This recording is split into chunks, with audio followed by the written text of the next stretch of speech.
Portions of the following program may be unsuitable for younger or more sensitive viewers. Viewer discretion is advised. Disclaimer. Copyright disclaimer under Section 107 of the Copyright Act of 1976. Allowance is made for fair use for purposes such as criticism, comment, news, reporting, teaching, scholarship, and research. Fair use is a use permitted by copyright statute that might otherwise be infringing. Non-profit education or personal use tips the balance in favor of fair use. This video was made for entertainment purposes and is transformative in nature.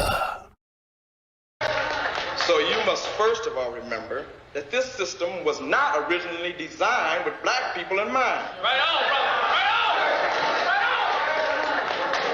on.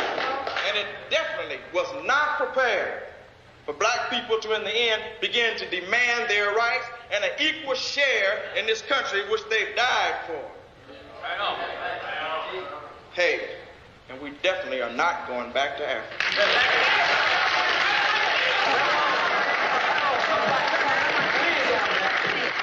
For us to exist in the system, we must first of all realize that we've got to form our own black America within, but without white America. Already we've begun to do this with this little handshake that we got that they keep trying to copy, and we keep improving on. And when they go and get their hair fluffed out, we braid ours. We're doing our own thing. We are creative. We have, first of all, got to protect our brothers and sisters from themselves and from those within the community that would rip them up. We have got to do this. We have got to stop sacrificing our sisters to the streets and our brothers to the drugs that are running around. So now, we have got to turn that around and take from them. I believe in taking. Go to school and get that knowledge. But get it with that black awareness always. What I'm saying to you is that you've got to carry this right on and power to the people, and black is beautiful, and black is now, out into your homes. Talk to your little brothers and sisters. Talk to your mothers and fathers. Talk to the people that you can relate to, and begin to lift this whole thing up on a total basis. We've got to side up to that sister, because that sister on the street corner is someone's sister. That little brother that thinks it's nice to be high, we've got to show him another alternative. We've got to take care of our present. We've got to take care of our future. This is how we begin to create a black America within, but without white America.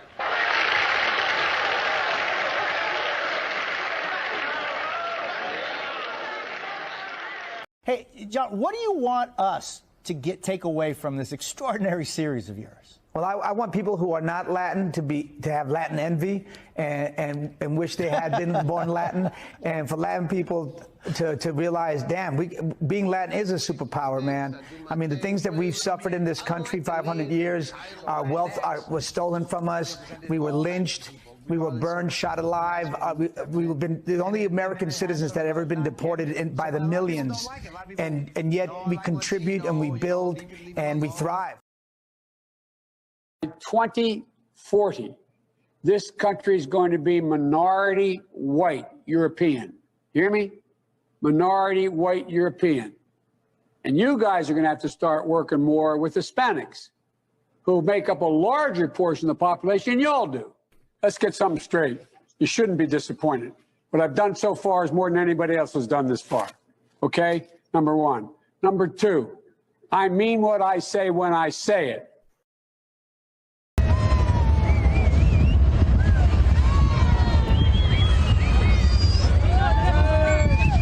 Just look at that train packed with migrants heading towards our southern border. It will stop in a Mexican city right across from Eagle Pass, Texas. Local people, but this is obviously not helping whatsoever. As for the federal government, we get nothing. Alexander Mayorkas He should be doing something about this. He should be stopping the people crossing the border, but he's not doing his job. Governor Newsom is doing nothing to help the problem, just a lot of rhetoric and happy talk about how things are going to be great. And we're also being gaslit significantly. What I mean by gaslighting is they're telling you there's no problem. There's no problem with the border. Everything's under control, where our own eyes can tell. To me, if you have been here for 5 years and you do not have a criminal record, you will be able to go on the dignity status for 7 years. That status is like a probation period. You will not be deported. You will not lose your assets. You can work anywhere in the country.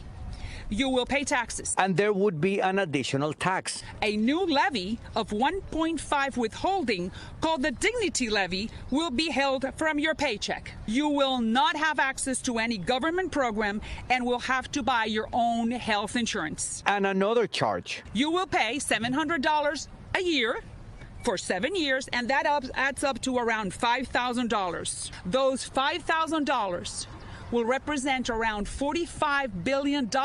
This is provided that the undocumented immigrants total 10 million, but there are more.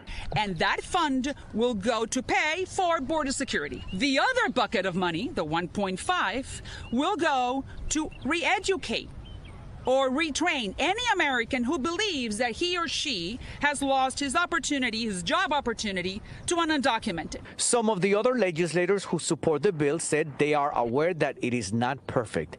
They said it's better than doing nothing. Somebody's got to stand up and say, no, that's wrong. Immigrants are the lifeblood of this country. Immigrants helped build this country. Immigrants are humans just like you and me. And by the way,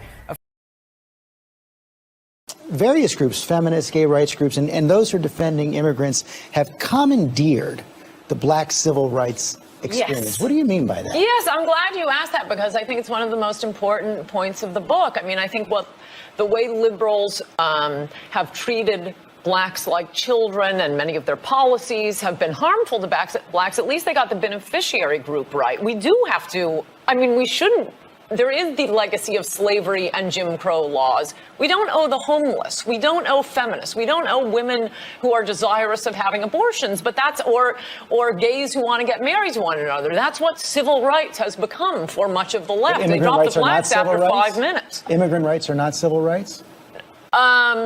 No, I think civil rights are for blacks. We done to the immigrants. We owe black people something. We have a legacy of slavery. Immigrants haven't even been in this country. Crafts are dropping the blacks and moving on to the Hispanics because they're a larger group of Hispanics now. But can I just say to Jorge, I hate to disagree with you when you're attacking President Obama, but I think the point on immigration is you can have open borders or you can have a welfare state. You cannot have both. Doing a great job with the heartbeat. You late again, Eddie.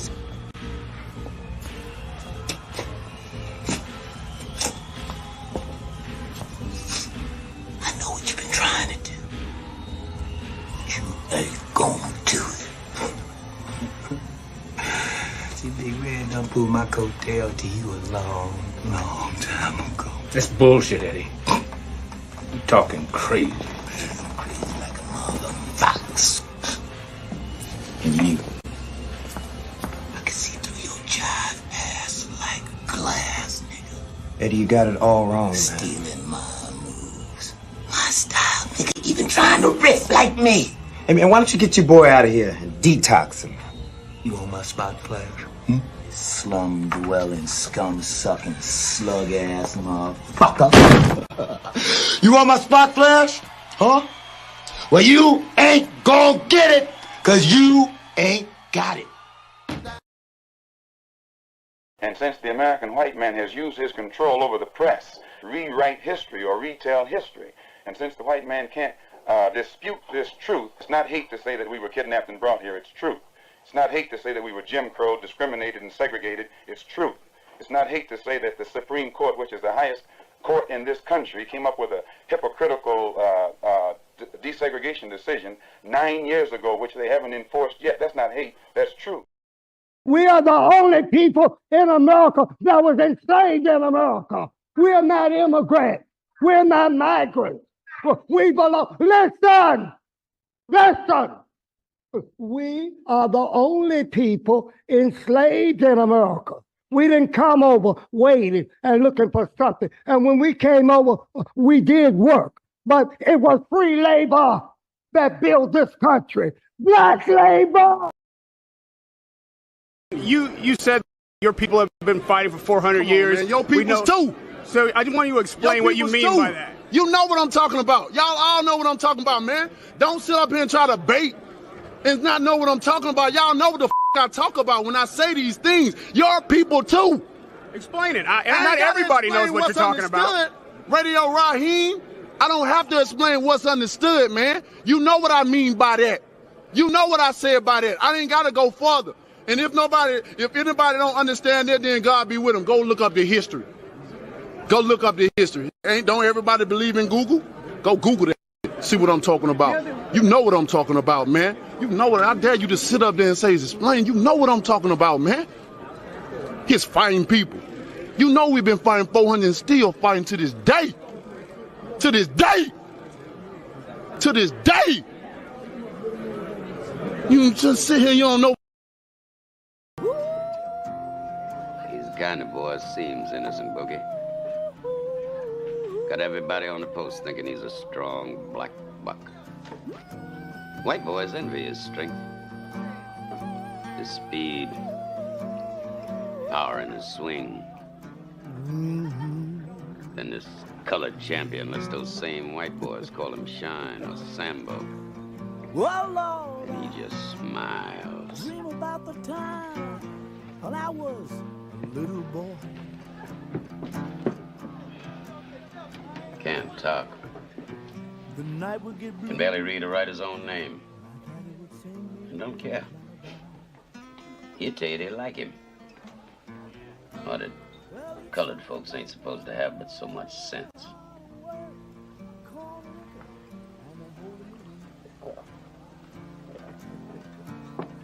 Yes, he would. You know the damage one ignorant Negro can do.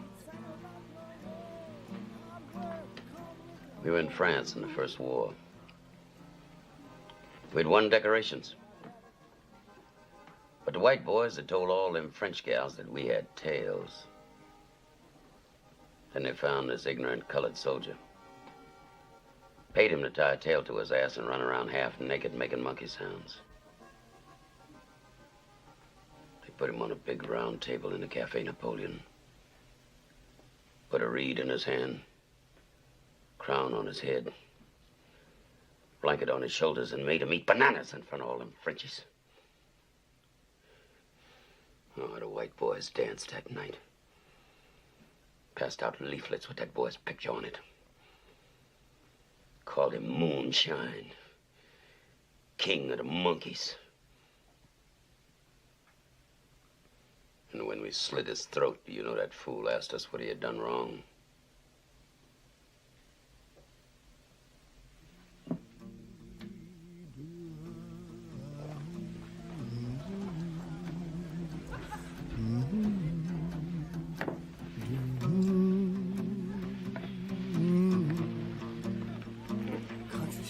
My daddy told me we got to turn our backs on his kind, Wilkie. Close our ranks to the chitlins, the collard greens, the cornbread style.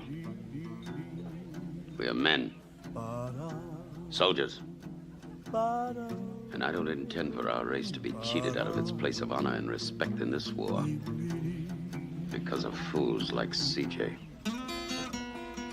You watch everything he does. Everything.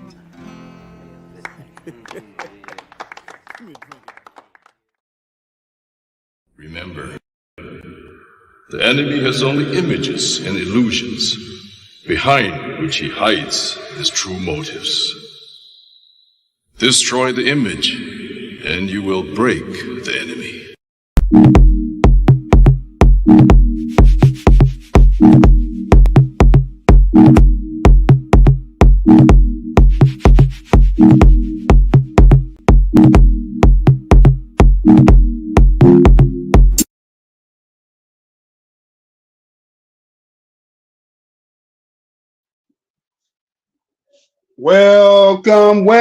Welcome to the most hated show in the black corner of YouTube.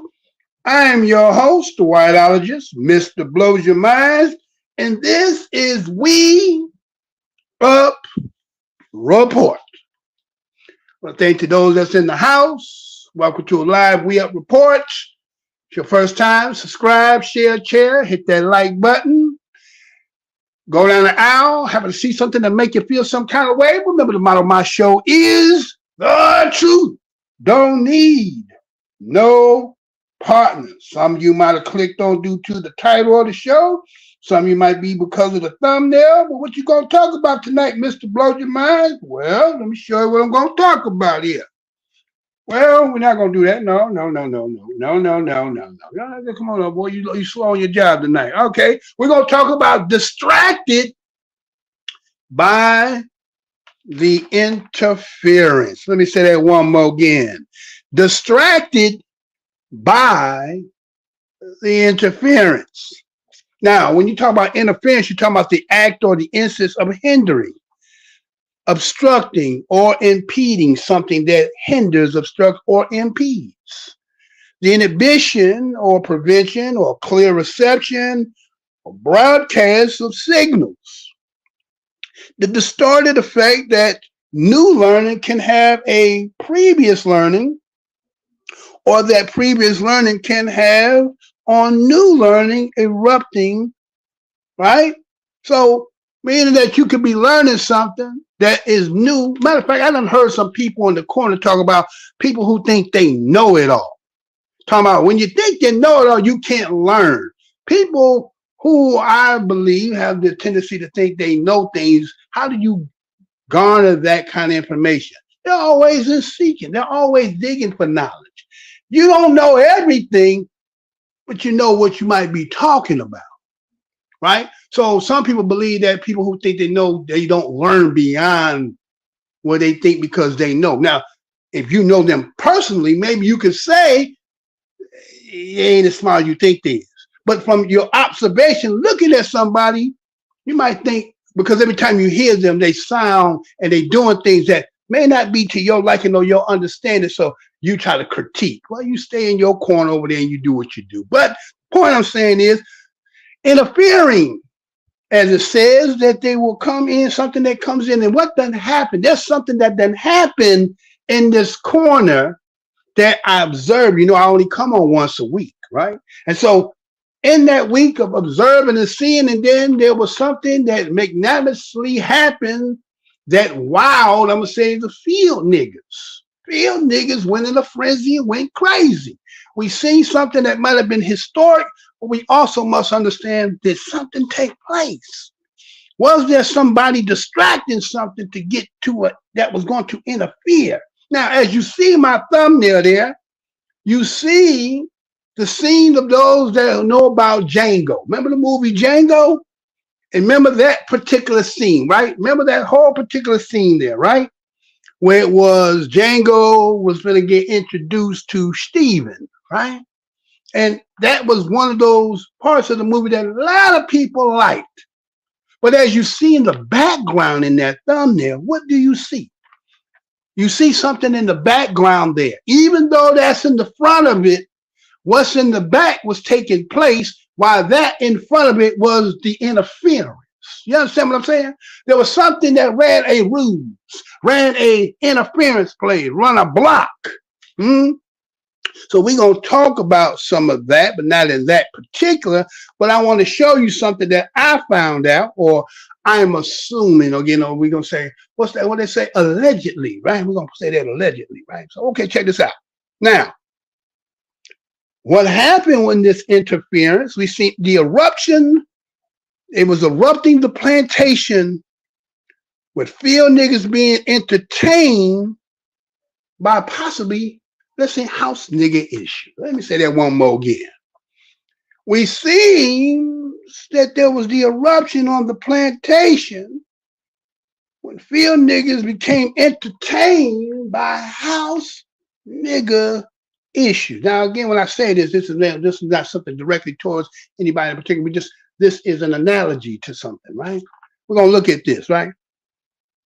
Now, Again, as I said, reminds me of Django. Now, remember in Django how that went down. Matter of fact, let me give it a little bit. Check that out, huh? Right? You remember in Django, right? Right? And right? Everybody kind of remember that, right? I hope they don't knock me. So, you know, hello, Stephen, my boy, right? He said, yeah. Hello, my ass. Who this nigga on that nag? Oh, Stephen, you have nails for breakfast? What's the matter? Why are you so honored? You miss me, huh? Oh, yes, sir. I miss you like hog miss slop. Miss you like a baby miss Mammy's Teddy. I miss you like I misses a rock in my shoe. Now, I ask you, who this nigga on that nag? Hey, Snowball, you want to know my name or the name of my horse? He asked me. Just who the hell you call a Snowball horse, boy? I'll snatch your black ass down that right there and put you in that bug fast and your head will spin. Whoa, little step in there. Let's keep it funny. Django, here's a Freeman. This nigga there, that nigga there. Let's introduce both of you. Django, this is another cheeky black bugger like yourself. Stephen, this here's Django. You ought to hate each other. Calvin, just who's this nigga here you feel to entertain? Django and his friend is Gray here, Dr. Schultz, our customers, and they're gonna, our guests. Stephen, are you old decrepit bastard? You ought to show them every hospitality. You understand that? Yes, sir. Yeah, I understand, but I don't know why I got to take this off this nigga. You don't have to know why. Do you understand? Yes, sir. I understand. Well, go. There's spring in the night. Go up and get the bedrooms. He gonna stay in the big house. Stephen, he's a slaver. It's different. In the big house. Well, you got a problem with that? Nah, I ain't got no problem with it. If you ain't got no problem with burning the bed, the sheets, the pillowcase, and everything else, with this black ass motherfucker gone, this is my problem. This is a marvelous to burn, and now the problem right now is making a good impression. I want you to go start solving that problem right now and get them goddamn rooms ready. Yes, sir, I'm saying, Candy.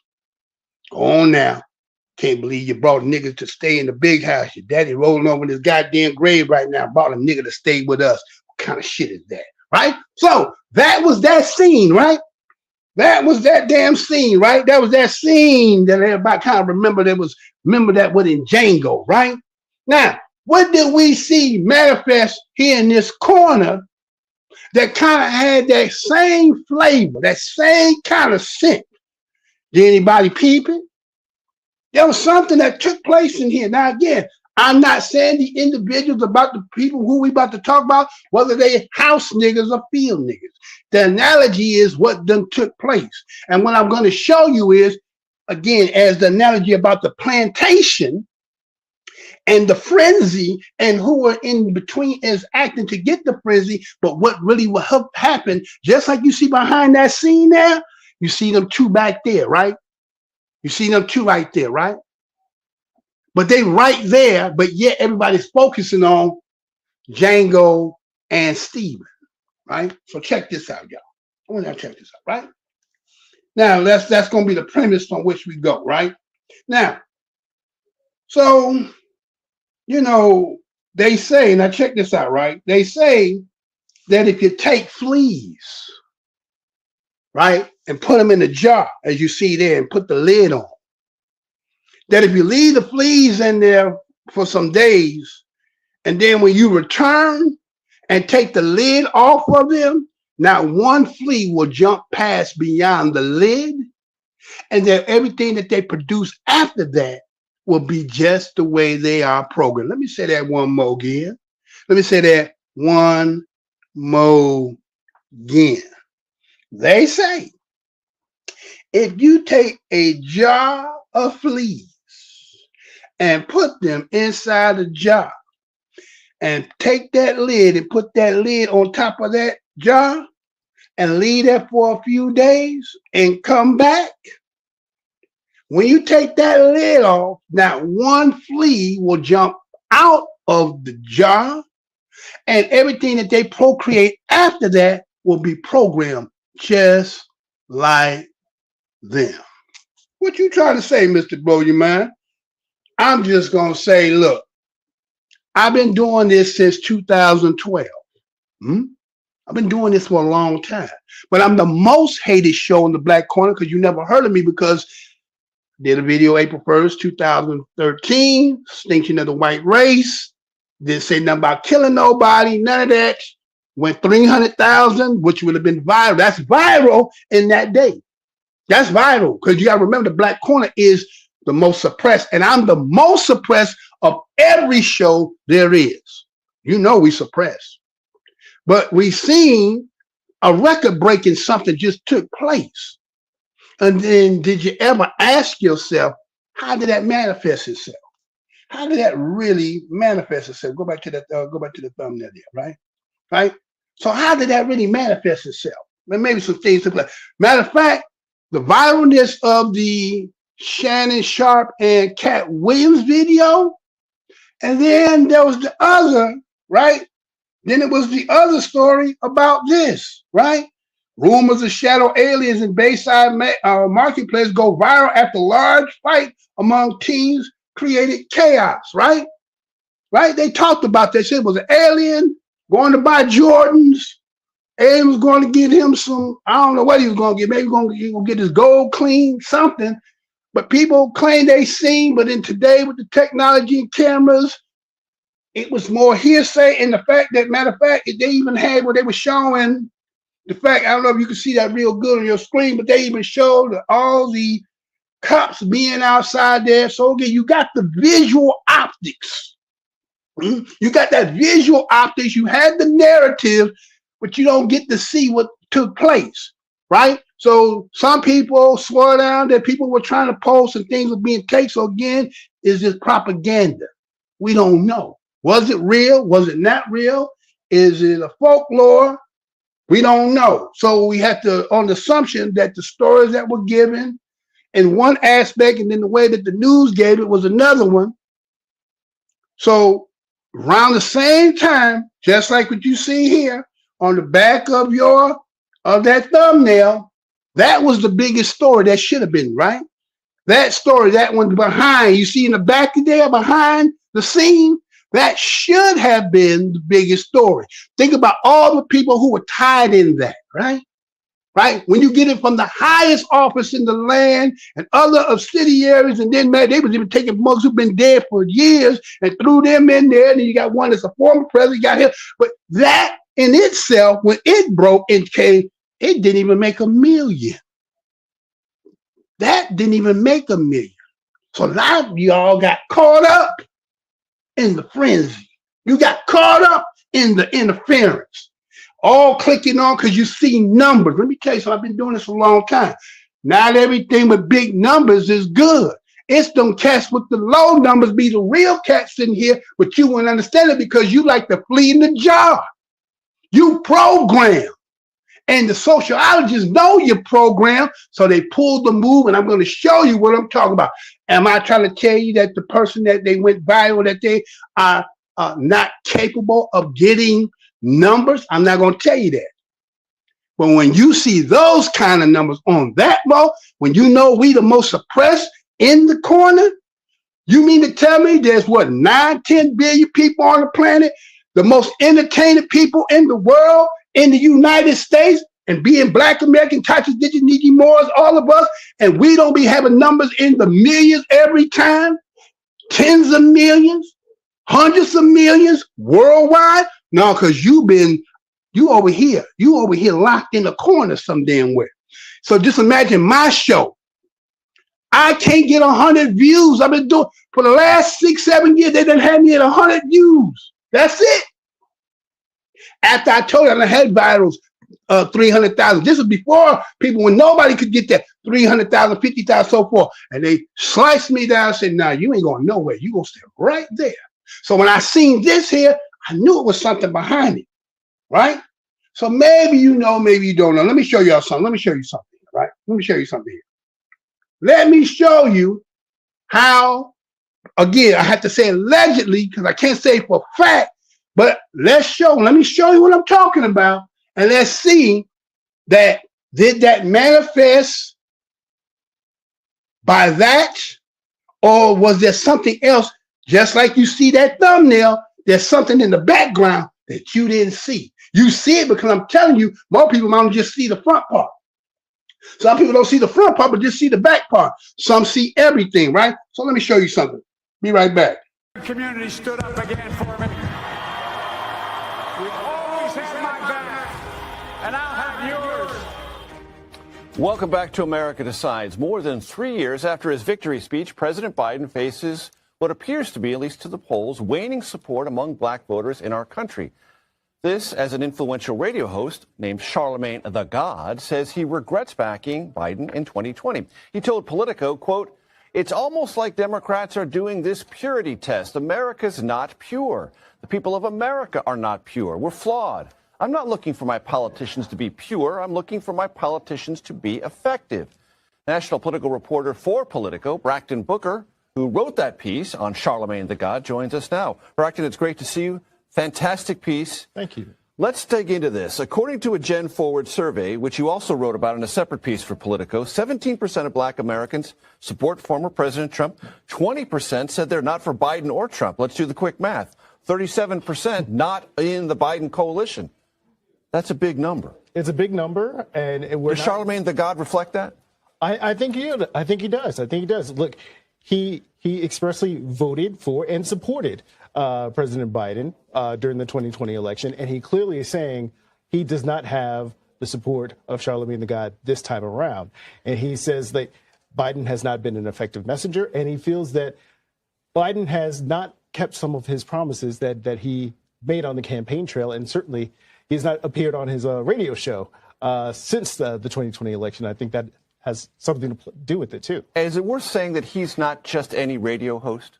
Oh, I think it's fair to say that. He's more of a mogul. I mean, he has not just the Breakfast Club, which has roughly 8 million monthly listeners, according to him. 8 million monthly listeners. He also has podcasts. He's an author. He has several businesses. He has another podcast that's been going on for about 10 years called Brilliant Idiots that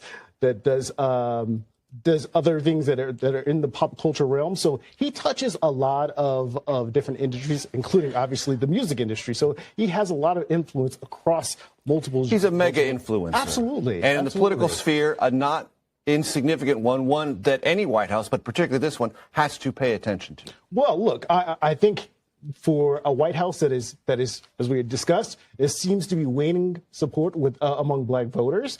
It would seem that you would go to this platform to have a conversation with these voters that seem to be peeling off, or at least don't seem interested in what Biden is selling, to go sell your message, right? But the administration, when you're talking to folks who are on the campaign, they say they do not need Charlemagne. They have enough in the repertoire. They're going to South Carolina next week to Mother Emanuel Church, a historical black church down there. They say they can engage voters on their own, and they don't need Charlemagne's platform in order to engage voters. And we'll see which method plays out here.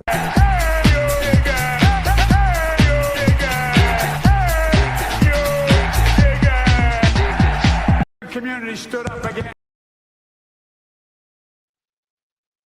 All right, so we back, right?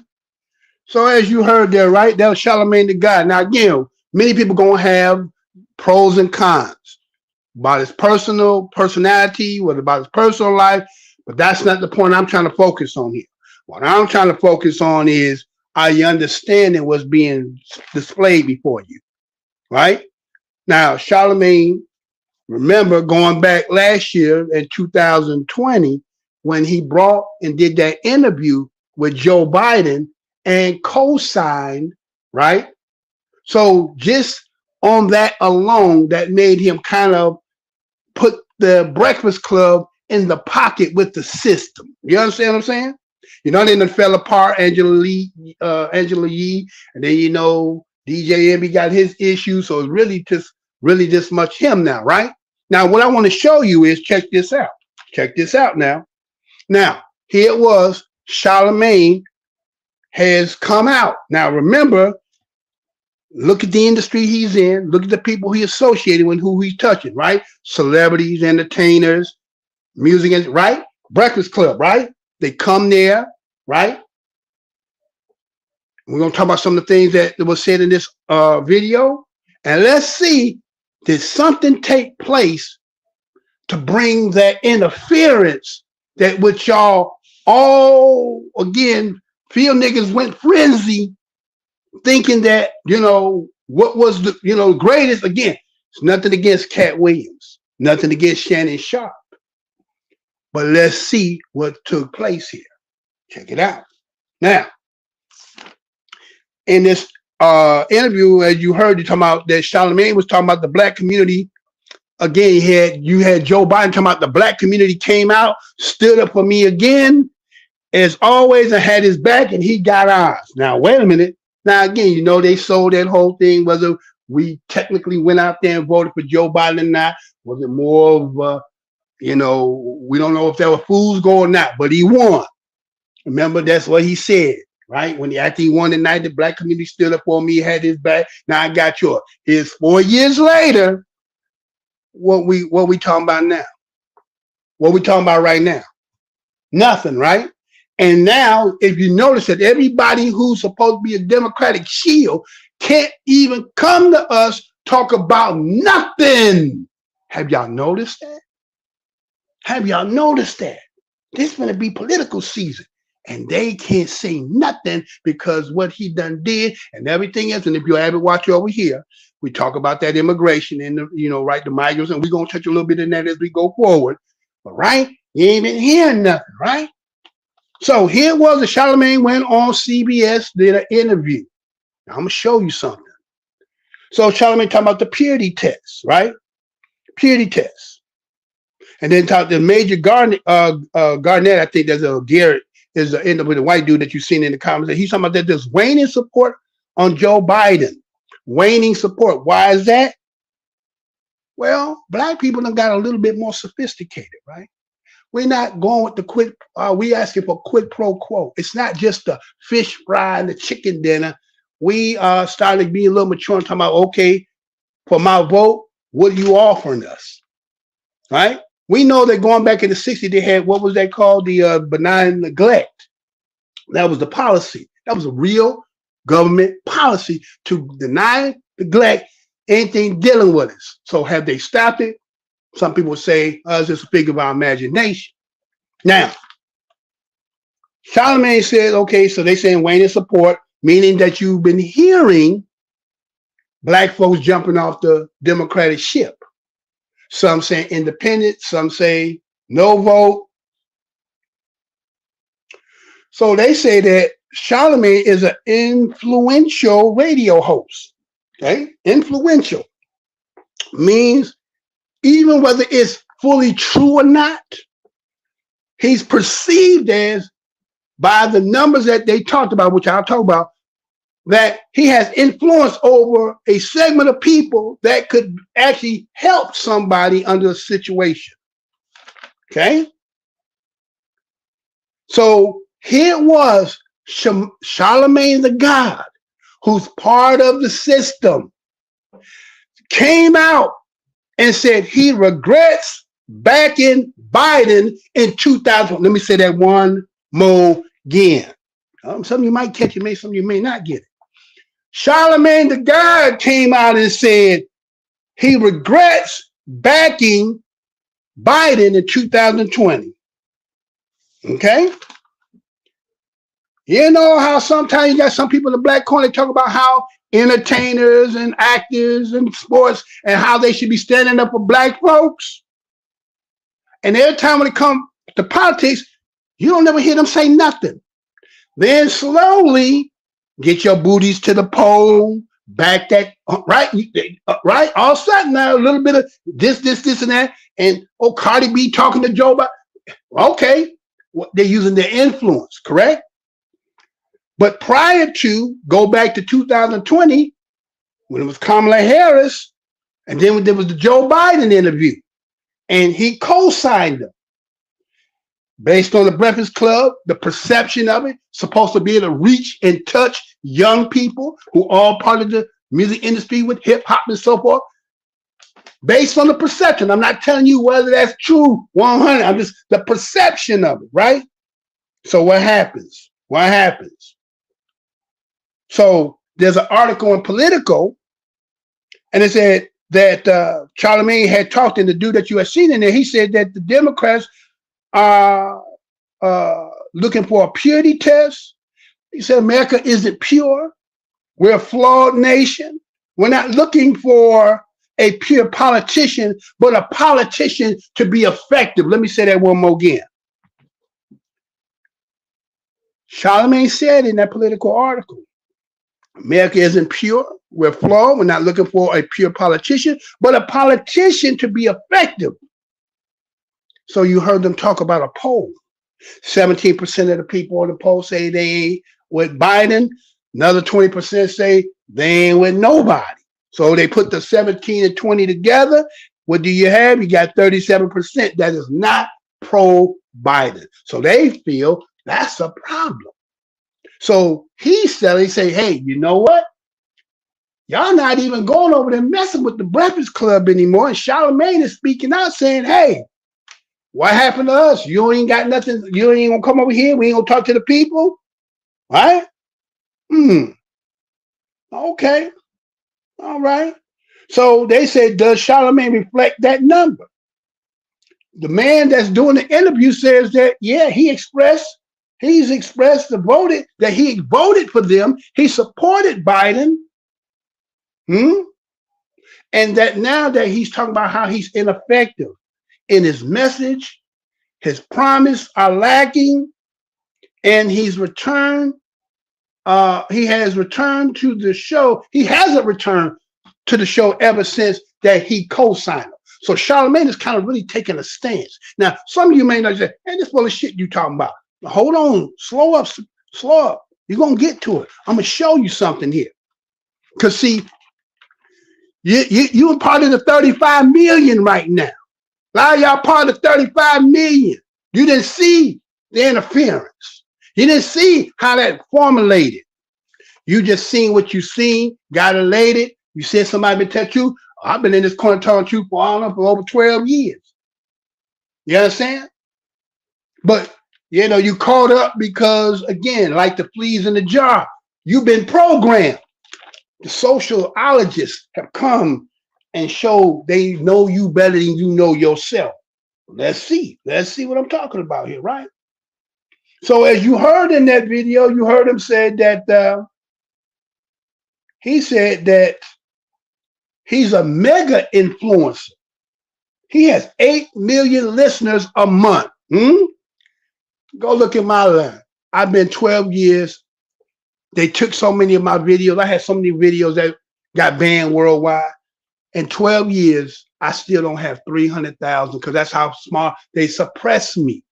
After I went through, they took those 300,000, they took all them videos down and just put me on basically on crawl. But that's okay because I'm not in it for that, right? But he got 8 million views a month or 8 million listeners a month. That means you have a lot of time with people listening to you, and that's good for, you know, relaying messages and sending subliminals and all that other good stuff, right? So he's nobody you can just sneeze at, according to those numbers, right? He's a mega influencer.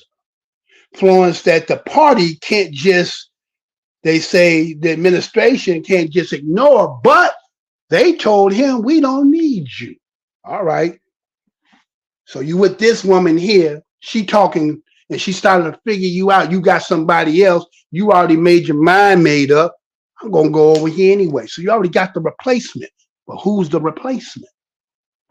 Who was the replacement? Who did they knight?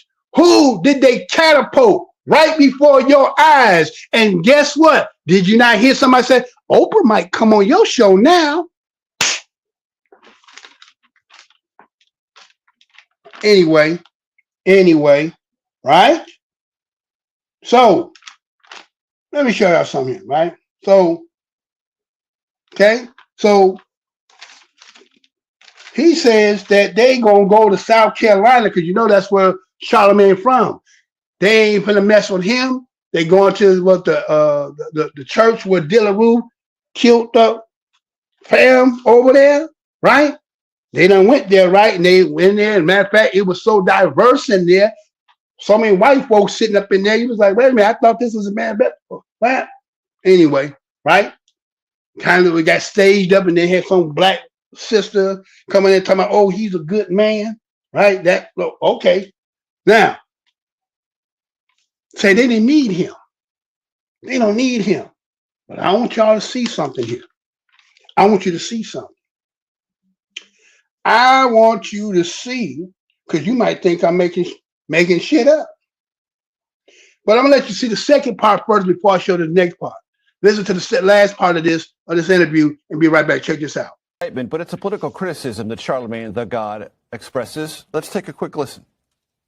You actually have to follow through on those promises. And whatever the reasons, out of the 99 biggest promises Biden made to people, he's only following through on about 30% of them. One thing America doesn't forgive is weakness.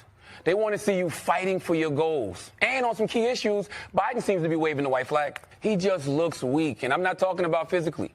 People want to see their president going to the mat to get what he wants. And it doesn't help that anytime Biden does take a strong stand on something, his staff comes out to say he didn't mean it. Let's take a look at two of those things. Weakness and walk back. That's what he's talking about. When the staff says, no, not that. Weakness and walk back. Is that the essence of his criticism? Well, it's not only that. It's also that he fails to play up his own message, his own victories, his own policy achievements, right? When you look at former President Trump, who took outsized credit for a lot of policies that maybe he shouldn't have, at least he was selling his message to his voters, to the American people, saying, look, this is what I did for you. Like the one example is the stimulus checks. Yes. What's the name? Folks call them stimmies. Like if you got those stimulus checks, you're like, yo, I got my stimmies. I'm gonna go put that in the bank. Who signed that check? Donald Trump had his big signature on there, and a lot of people. And Charlemagne looks at that and says, that's not crass, that's smart. It's smart politics. It's smart politics from Charlemagne's perspective, because even if you don't like Trump, even if you were turned off by some of his rhetoric, you got those checks, you saw Donald Trump's name on it, and you're like, well, my government is actually working for me in this instance. Now, look, Biden passed policies, especially in his first year in office, that also could be seen as stimmies, but the Biden administration is not playing those up as saying, hey, we put money in your accounts, making sure that you stayed afloat when businesses were closed in 2021 when we first took office and things were not quite open during the height of the pandemic. But the Biden administration does not want to take those kind of cues from Trump, because they're too busy kind of drawing the contrast of all his legal woes at this point. For Charlemagne the God, it started with Kamala Harris.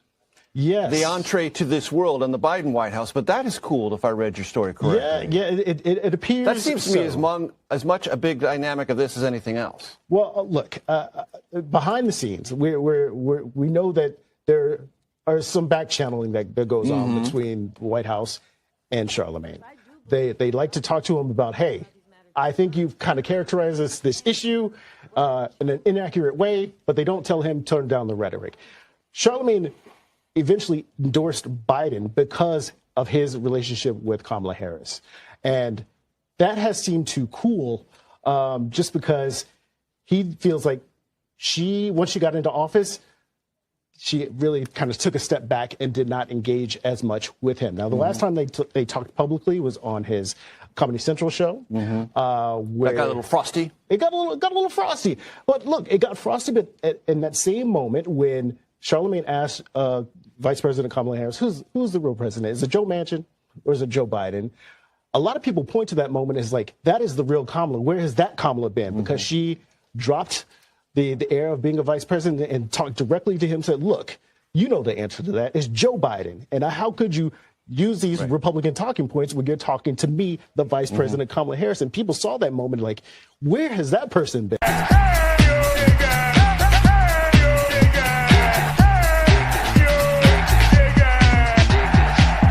But it's a political criticism that. All right, so we back, right? So now that was the second part to that video. We're talking about the political criticism that Charlemagne was critiquing Joe Biden. You heard him say, you have to follow through on your promises, holding their feet to the fire. You said you had our back. But what did Charlemagne say? Out of 99 promises, only 30% you held true to. 99 problem, but only 30% you was only hold true to. That's nothing compared to what we've been seeing again. Now, you may not be Indigenous American, Black American, Needy Moors, Aboriginals to this landmass. You might be from another persuasion. So when I say things and I'm talking as for Black folks, don't be offended. Just understand everybody stand for self, and especially when you're talking about politics, that's the way the name of the game goes. So in this case, Charlemagne understanding that and saying, look, the promises that you made, we don't see no backing as you say you gave. And so he goes in on it. America doesn't forgive its weaknesses. Okay? Think about that. Some of y'all young, you got a Black man saying, hey, you weak. They want to see you fighting for your goals. Key, he said, you look like you're waving a white flag. You look weak, but he said, not physically, but you look weak. Want to see that the president get to the mat. And when he does, they say, when he finally do a stance, which I'm gonna say, oh, but then your administration, your staff come back and say, oh, he didn't mean what he said, or he didn't say that. Okay? So they said the weakness in the walk back is what his problem is. So you see how they try to turn that into, say, Trump. Now, again, this is opportunity to introduce Black folks as Trump as the alternative. Look how they played it. Check how they played it, right? What they said is he said Trump stood on his ground. Biden didn't stand on his sword when it was pertaining to the group that had his back. So here they was able to use when we were going through the liquid blanket 19, because you know you can't, the liquid blanket 19, liquid blanket would be the blanket that they said in history where they gave to the indigenous folks that supposed to have wiped them out. But we've been here and we went through the liquid blanket 19, and we still here, right? Some people left, but not all of us. So that means that story they told us, we know that ain't all true, is it? Because we lived through a pandemic our damn selves, right? But anyway, so here it is. They said that we got that stimulus check. Oh, the white man wanted to be, hey, what do you call it? A stimmy. Yeah, the stim, right? It's a stimmy. The stimulus check that a lot of us got during those times. Those of us who was able to get, off work and then get on unemployment, and them checks was fat. More people who made less, they made more money by being on unemployment than they did working. Let me say that one more again. A lot of people made more money being on unemployment, getting that double check was way more than they was working. So what they say, well, who was the one that had their signature on the check? That was Trump. So Trump helped you. Trump gave you something. But there's a backstory to that too. In Detroit, there's a brother, they call him the King. I can't remember his name is, but he was the one that went to Trump about Detroit and about how they had fixed with the water. Supposedly he goes to Trump, goes to a rally. Trump asked him what could he help the people. He was saying if he help the people, give them some money so they can get water. And that was the forerunner of how everybody ended up getting that stimulus check, just in case you didn't know, right? Now, so here it is, right? They talking about the stimulus check and who signed the check. And this is smart politics is the way, because people will remember under them times who gave them. So they kind of placating a little bit over to Trump, right? Now look, Black folks, he done gave y'all some money. He don't look out for you. No. Just because we got problem with this cat here, we don't automatically go to you over here. If you, this ain't Charlie Brown, was it Charlie Brown Halloween special when them over getting the rocks in the bag? You gonna put some like you put everybody else in the bag. You ain't gonna give us rocks while you getting everybody else something. We want just like everybody else getting, right? So it ain't no automatic to you is still what you got for us, right? But that's what he kind of said on that. And then he said the fact that Kamala Harris is what really gave Charlemagne the cosign, because initially it was about Kamala Harris. Remember, all that blew up. Remember, she talked about Tupac and smoking weed, and she was in college, and Tupac wasn't even there. You know what I'm saying? So she got caught up out there, right? She got caught up, and that's what kind of he got introduced, and that got her in a position, and that was it. So, but then remember that interview they had, and it kind of blew up, and Charlemagne said something because the black corner, was saying things, and he was catching wind of it. Some of the, rhetoric and some of the information that the black corner was talking about doing politics and quid pro quo, and he picked some of that up and he took it, and that's why they say, "Oh no, you trying to actually get something for something, so we're not trying to mess with you." Now let me show y'all something here, right? You might be saying, "He ain't talking about the side of his neck, out the back of his damn ass." All right, what day did that interview come out? Let's see. Let me show y'all something. Look. What do you see there? You see it said January 3rd, right? January 3rd, and look at how many views he got. He only got 26,000 views, right?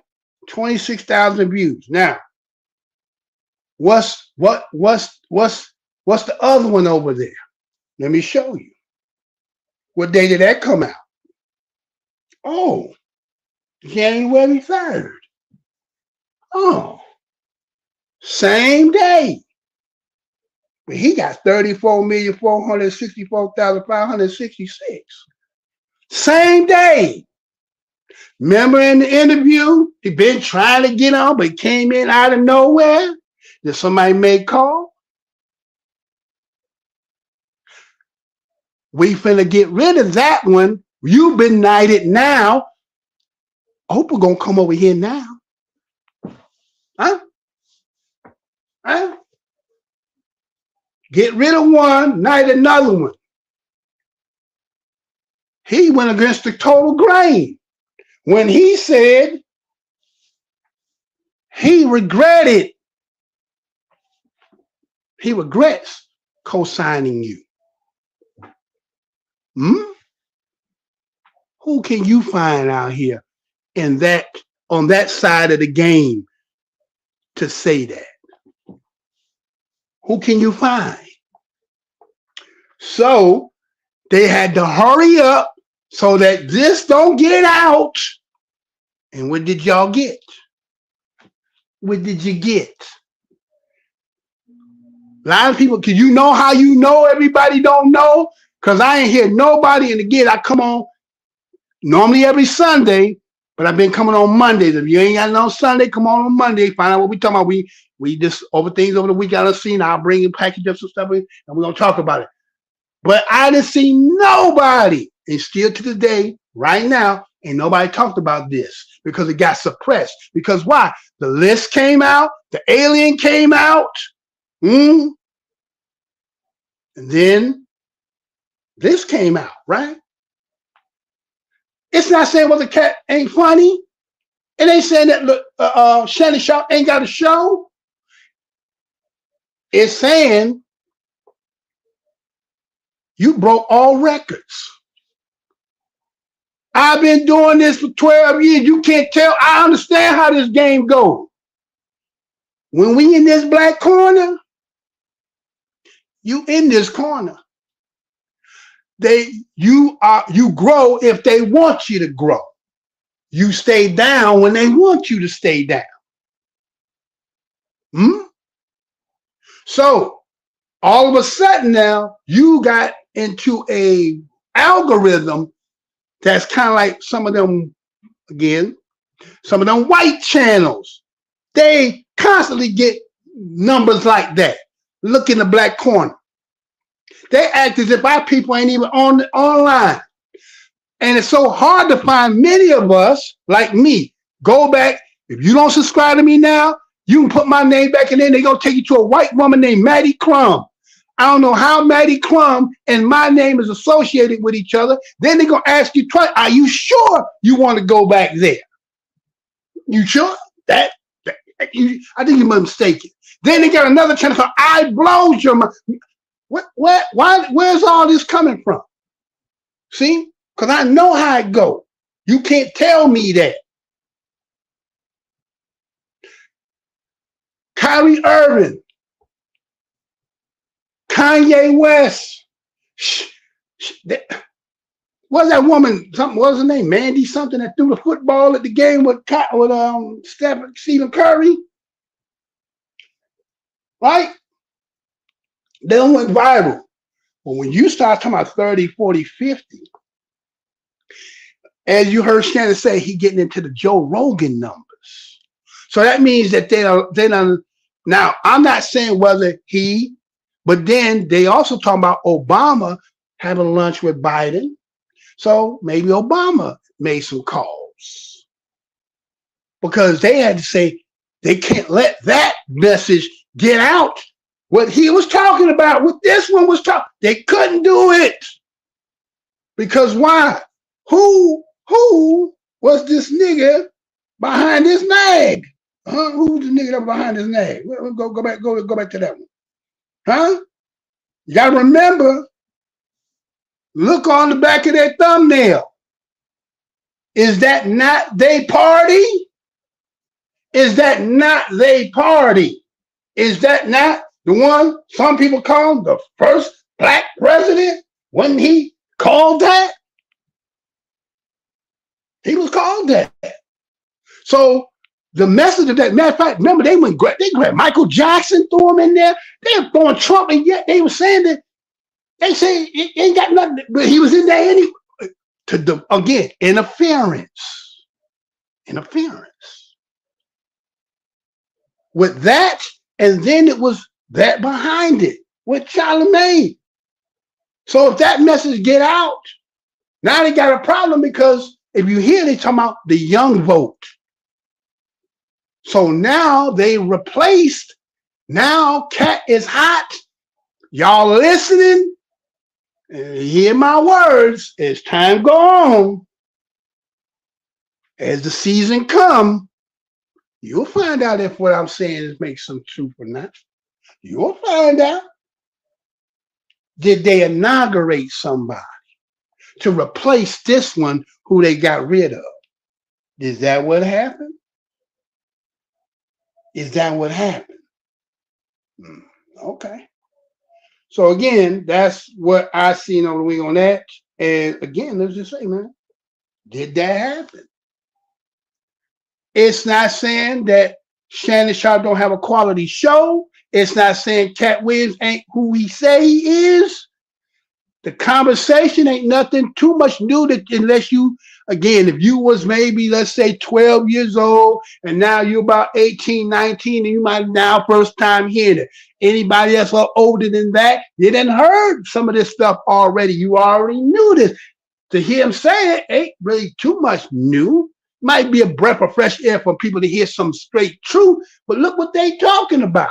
When we got so much going on, immigration is flooding over, right? Got a lot of things on our plate. But when this person here politically is saying, hey, man, I'm regretting that I ain't told people even fucking with you. And now he went out, put a message out there like that. You think they didn't scramble to get that so they could? You think that ain't what happened? Stay tuned. You'll see. So let's move to my next part there. So I'll just give you some fact to chew on. Think about that. All the shows you see in the Black Corner, they locked in the way that the so-called algorithms stay on what you like. So sometimes our stuff don't even get into. You mean to tell me it's Black Americans that when we go to all places around the world, people, you know what I'm saying, respect, give up, and yet when we do shows, we don't be over there. Sometimes you get some people that have a couple people, and you think one or two people make it somehow you way out there. You need numbers. Huh? So you isolate it. You're not really getting them, you're not really getting that reach like we should be getting. They got certain people who can go so far and others, but depending on what you do, They'll let you do some of that. Just like it's like looking at some brothers and sisters that do travel shows. They get some numbers, but not like them other ones get numbers. You could do cooking show, but when they do cooking show, look at the numbers. Oh, what they gonna say? They have a bigger audience. Well, if it ain't about race and locking you in, you should be accessible to everybody. So now what happened is, are the numbers real? Let me show you one more thing before I move on. Let me show you one more thing. Look at this, y'all. You see that? 1.1 million likes. Out of 34 million people, 1.1 million likes. So what is that, about 4%? So 96% of the people didn't even click. They could have just clicked dislike, but only 4% of that 34 million people only hit the like button.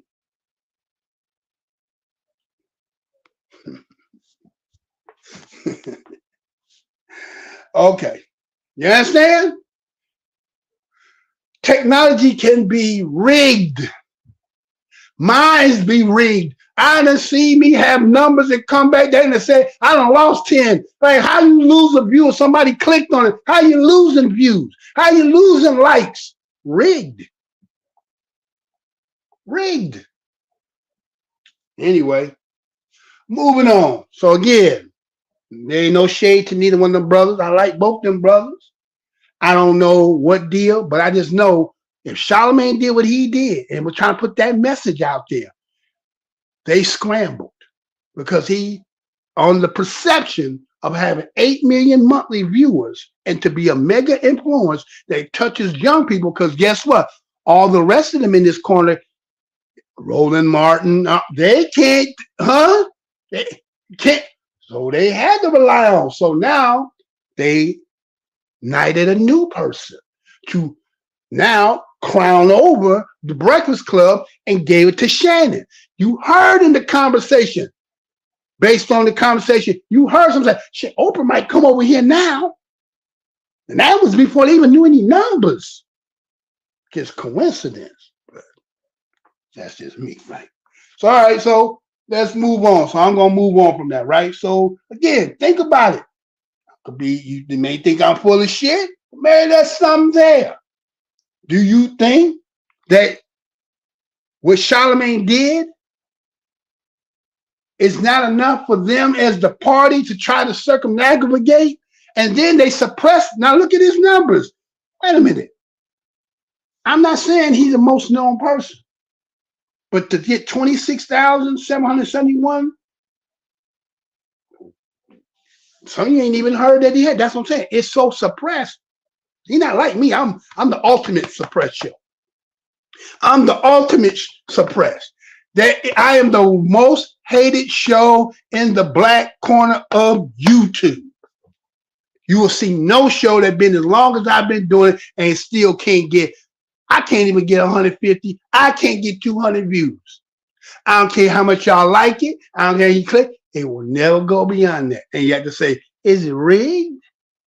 And why is it so rigged? Anyway, let's move. So that's what that part. So let's look at what happened in Chicago. They're talking about with the DNC convention coming in and with, again, the immigrants in the issue over there. And then there's Father Pflieger, for those who know about Chicago. He said something. Check this out. Should we do that right quick? Let's take a, yeah, go. Let's do that. Yeah, okay. Let's go here, and then we're gonna go into that video right there. So check this out, and be right back. Niggas, whiteys, Jews, crackers. Don't worry. If there's hell below, we're all gonna go.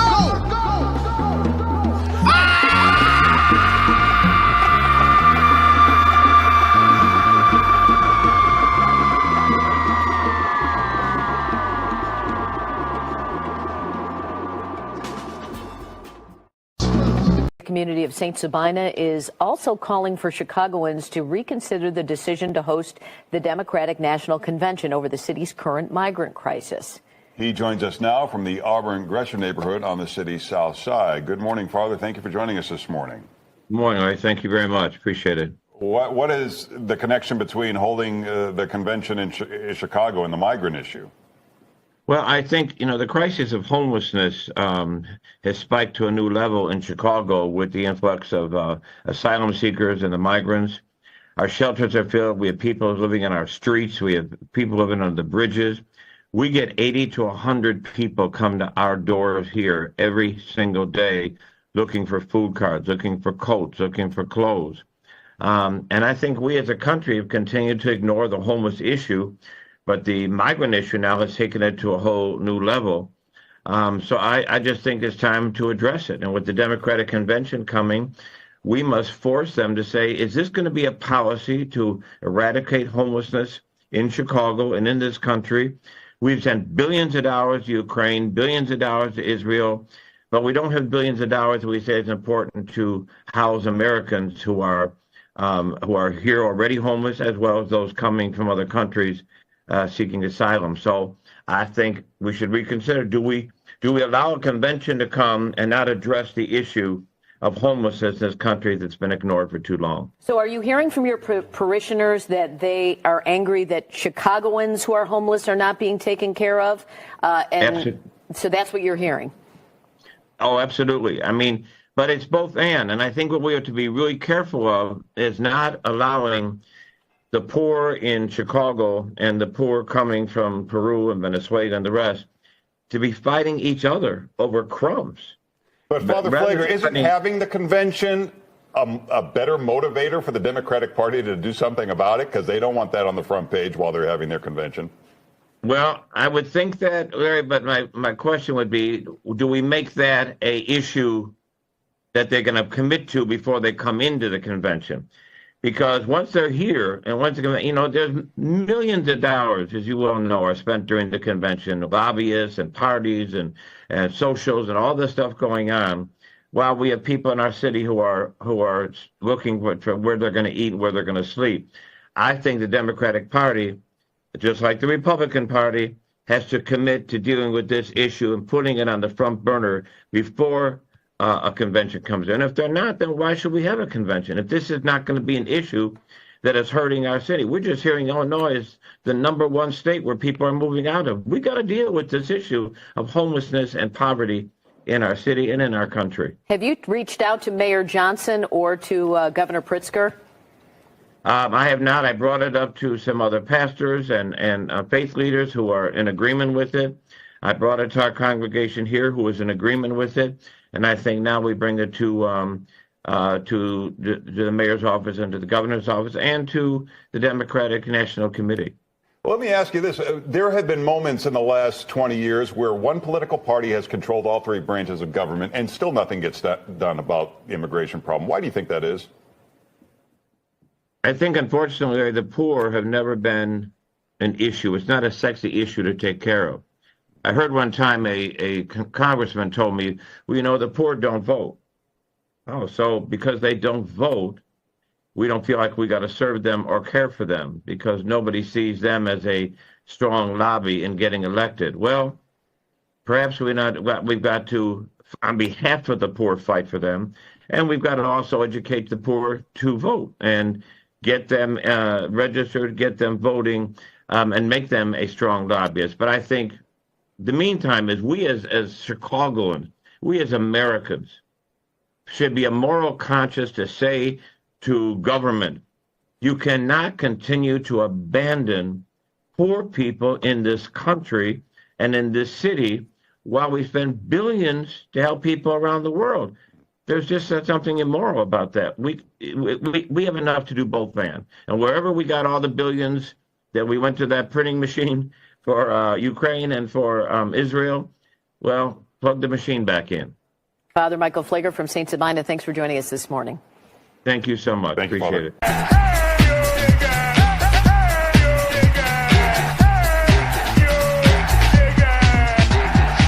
Community of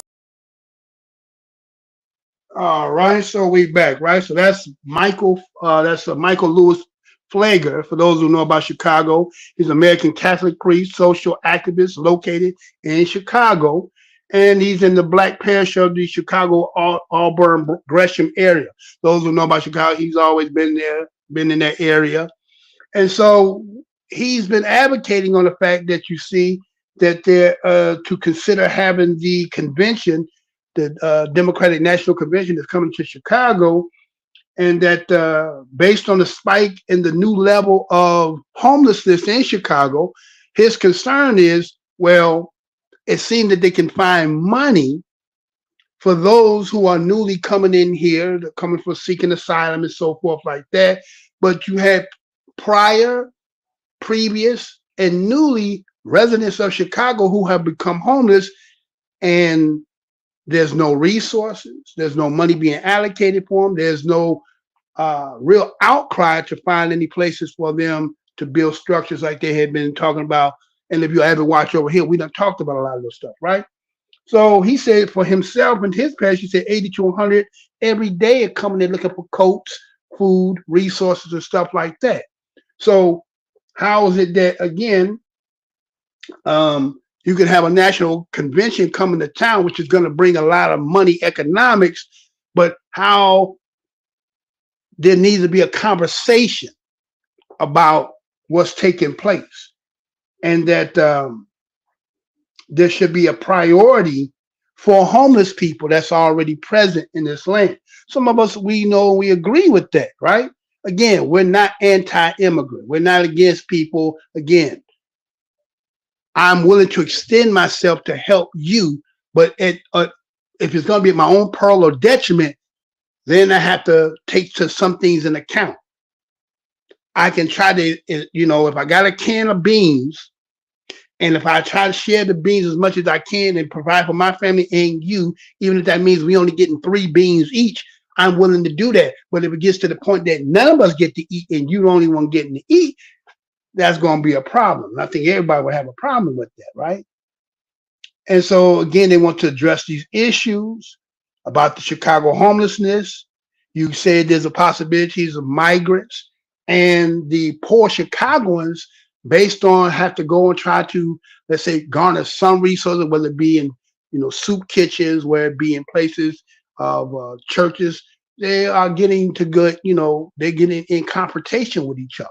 It's breeding some kind of Hackroy and McCoy, right? That's natural, right? They're fighting for the resources. And so, again, a convention is going to bring millions and millions of dollars to the city. They need to find a way to get to the fore and say, well, how can we resolve this? The interviewer said, hey, he said, a particular party has been running the city or been running these cities for the last 20 years. How come they ain't done it? So, it kind of say Democrats, right? They've been running for 20 years. And how come they haven't done anything to do it? That's the whole point. That's kind of like going back to what Charlemagne was saying, ineffective, right? The loyalty that, again, Black people have had to the Democratic Party, but then when it's time for quid pro quo, when you in need, everybody seems like, well, we done gave all the money. We done gave the money over here to Ukraine. We done gave the money over here to Israel. We got our money over here for this. But when it come to you, it's like you SOL, which is shit out of luck. So you just shit out of luck. And so, matter of fact, just in case, sometimes, I am the most hated show on the Black Corner Internet, and we always take some kind of contribution if you're willing to do. That's good. If not, we thank you for at least hitting the like button, right? So again, he said that the reason that he said because poor people don't vote and they don't really have a block and they really don't have anybody that really lobbies for them. So people take advantage and say, well, what would go out? Think about capitalism, right? They always talk about the working poor, middle class. They only say working poor. They say middle class and up. Poor and working poor, it's like you don't even exist. It's like you don't even exist in this land. And to bring people who say that they are, again, what does it say in New York? Give me your tired, you're poor, you're hungry. But let me show y'all something. let me show you something that, let me show you why that's going to be a problem. Matter of fact, to remind you, maybe some of y'all say, well, I don't know, Michael pflieger. Y'all remember pflieger? You probably don't remember. Let me remind you of who pflieger is right quick. Let me show you something. Remember Bill's this? white. I'm white. And this is mine. I just got to get up and step into the plate. And then out of nowhere came, hey, I'm Barack Obama. And she said, oh, damn, where did you come from? She wasn't the only one crying. There was a whole lot of white people crying.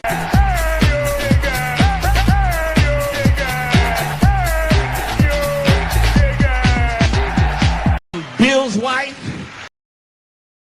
Right? So, yeah, that was pflieger, right? He's talking about Hillary Clinton, right? They're talking about when Hillary Clinton and how Barack Obama came out of nowhere, right? Oh, damn, where'd you, right? Everybody cracking about that again, but that's who pflieger is, right? Now, you see on your screen there, it's talking about the principle of non-refoulement. Let me give you a little game right quick, something you probably didn't know, right? Now check this out now. I want you to hear this.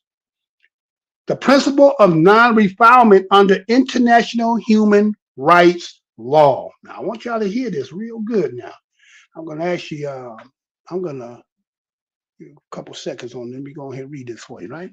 Now, it says, under international human rights law, the principle of non-refoulement guarantees that no one should be returned to a country where they would face torture, cruel, inhumane, or degrading treatment or punishment or other irreparable harm. This principle applies to all migrants at all times, irrespective of migration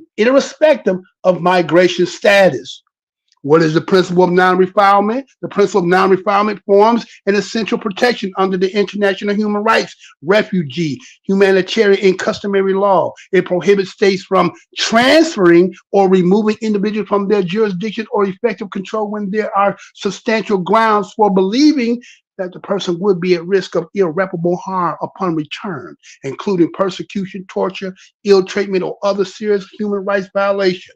Under international human rights law, the prohibition of refoulement is explicitly included in the Convention Against Torture and other cruel, inhumane, degrading treatments or punishment, and the International Convention for the Protection of All Persons from Enforced Disappearance. In regional instruments, the principle is explicitly found in the Inter-American Convention of the Prevention of Torture, American Convention of Human Rights, and the Charter of Fundamental Rights of the European Union. International human rights bodies, regional human rights courts, as well as national courts have guided that this principle is an implicit guarantee flowing from the obligation to respect, protect, and fulfill human rights. Human rights treaty bodies regularly receive individual petitions concerning non-refoulement, including the Commitment Against Torture, Human Rights Committee, the Committee of Elimination of Discrimination Against Women, and the Committee of the Rights of Children. What is the scope of the principle of refoulement? The prohibition of refoulement under international human rights law applies to any forms of removal or transfer of the person, regardless of their status, where there are substantial grounds of believing that the returnee would be at risk of irreparable harm upon return or on account of torture, ill treatment, or other serious breaches of human rights obligation. As an inherent element of the prohibition of torture and other forms of ill treatment, the principle of non-refoulement is characterized by its absolute nature without any exceptions. In this regard or respect, the scope of the principle under relevant human rights law treaties is broader than that contained in international refugee law. The prohibition applies to all persons, irrespective of their citizenship, nationality, statelessness, migration status, and it applies wherever a state exists jurisdiction or effective control, even when outside of that state's territory.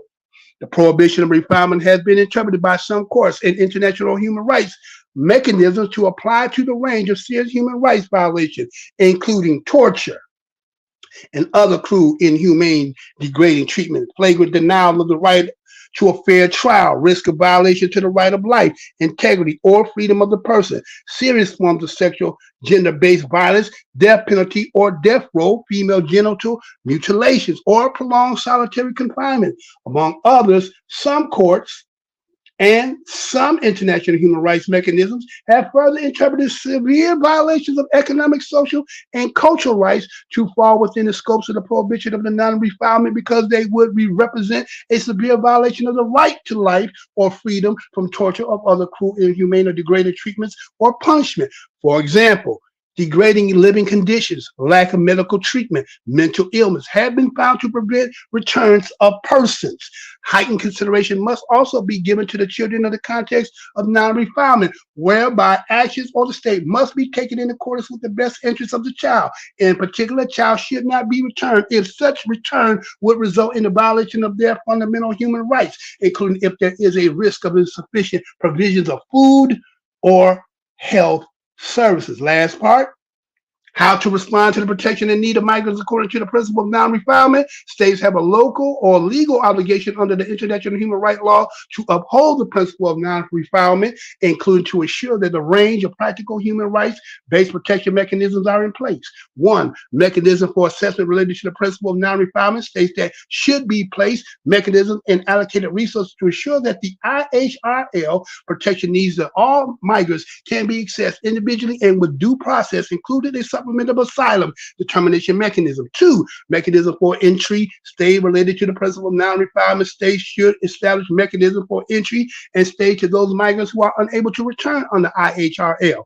In order to ensure the principle of non-refoulement, as well as other grounds such as ensuring torture, rehabilitation, administrative and legislative mechanisms should be set to grant legal status to migrants who cannot return in the form of temporary, long-term, or permanent status. Now, what you saying, Mr. Blow Your Mind? That's why they can't get rid of them. That's why they're not going nowhere. That's why you seen them coming, because they got that. It's called what you see on your screen, principle of non-refoulement. If you didn't know, now you know. And no one's half the battle. I said G.I. Joe, right? Oh, we do over here. We call WeUpReport. I go get some things. I go get some. I pay so much for it. I like the power life. If you got more, if you want to go more, you'll go further. But you can't say when you come over here, you didn't know. You knew already about 2-3 years ago. I've been telling you the invasion was already coming 2-3 years ago when they first did it. I had told you that. Right? See, we talk about things of necessity, of seriousness. We ain't all jokes and play over here. We understand the game and the terrain and what's going on out here. So you got a word, principle of non-refoulement, coming to a state near you. You've been here, they've been dropping people off, supposedly in designated places. They're getting off and going in other places, right? Again, this ain't anti-immigrant. We're not anti. But what's going on here, right? I just want to bring that to your attention, right? I just want to bring that to your attention. It's called non-refoulement. Matter of fact, as we were talking about Chicago, listen what they're trying to do. Listen, this is, again, if you haven't watched it over here, you already know what July 2024, June 2024 is going to be the decision by the Supreme Court to do what? Dealing with DACA. DACA has been for the third time into the Supreme Court. This will be the last time. Last 2 times, they already made the decision. They're about to do it again.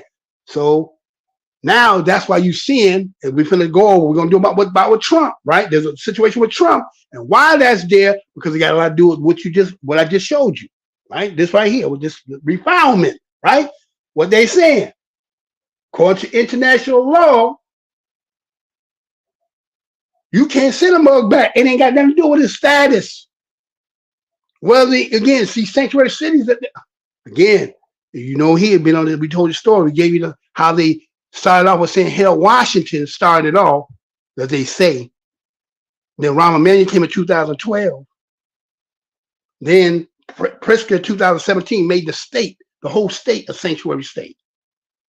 And then you got other states doing it too, right? So, okay, check this out. Listen to what one of the senators in Illinois, he just said as a remedy, how he could cure some of this. Listen to this real quick. This is short, real bad. The debate now about the southern border is it is one half of the immigration equation. Yes, we need order at the border. Yes, we need to have changes in the laws that reflect the reality of the overwhelming numbers from all over the world who are coming to our shores and our border.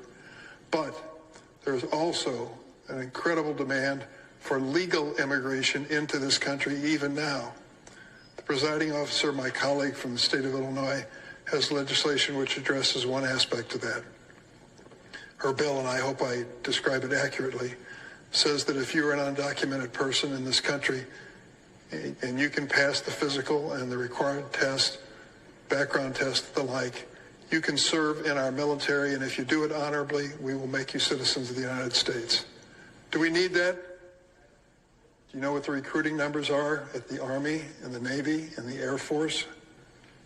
They can't reach their quotas each month. They can't find enough people to join our military forces.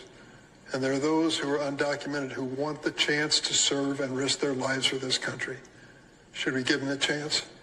I think we should. And let me tell you about the debate now about the southern border. Okay, so that's Dick Durbin of Illinois, and you see what they're proposing. Allowing them to join the military, earn their keeps. Regulators, mount up. You got to be handy with the steel if you know what I mean, right? Right? So that's a avenue that they try to set up that those undocumented and DACAs and so forth can just get into the military. Is that good? Is that good?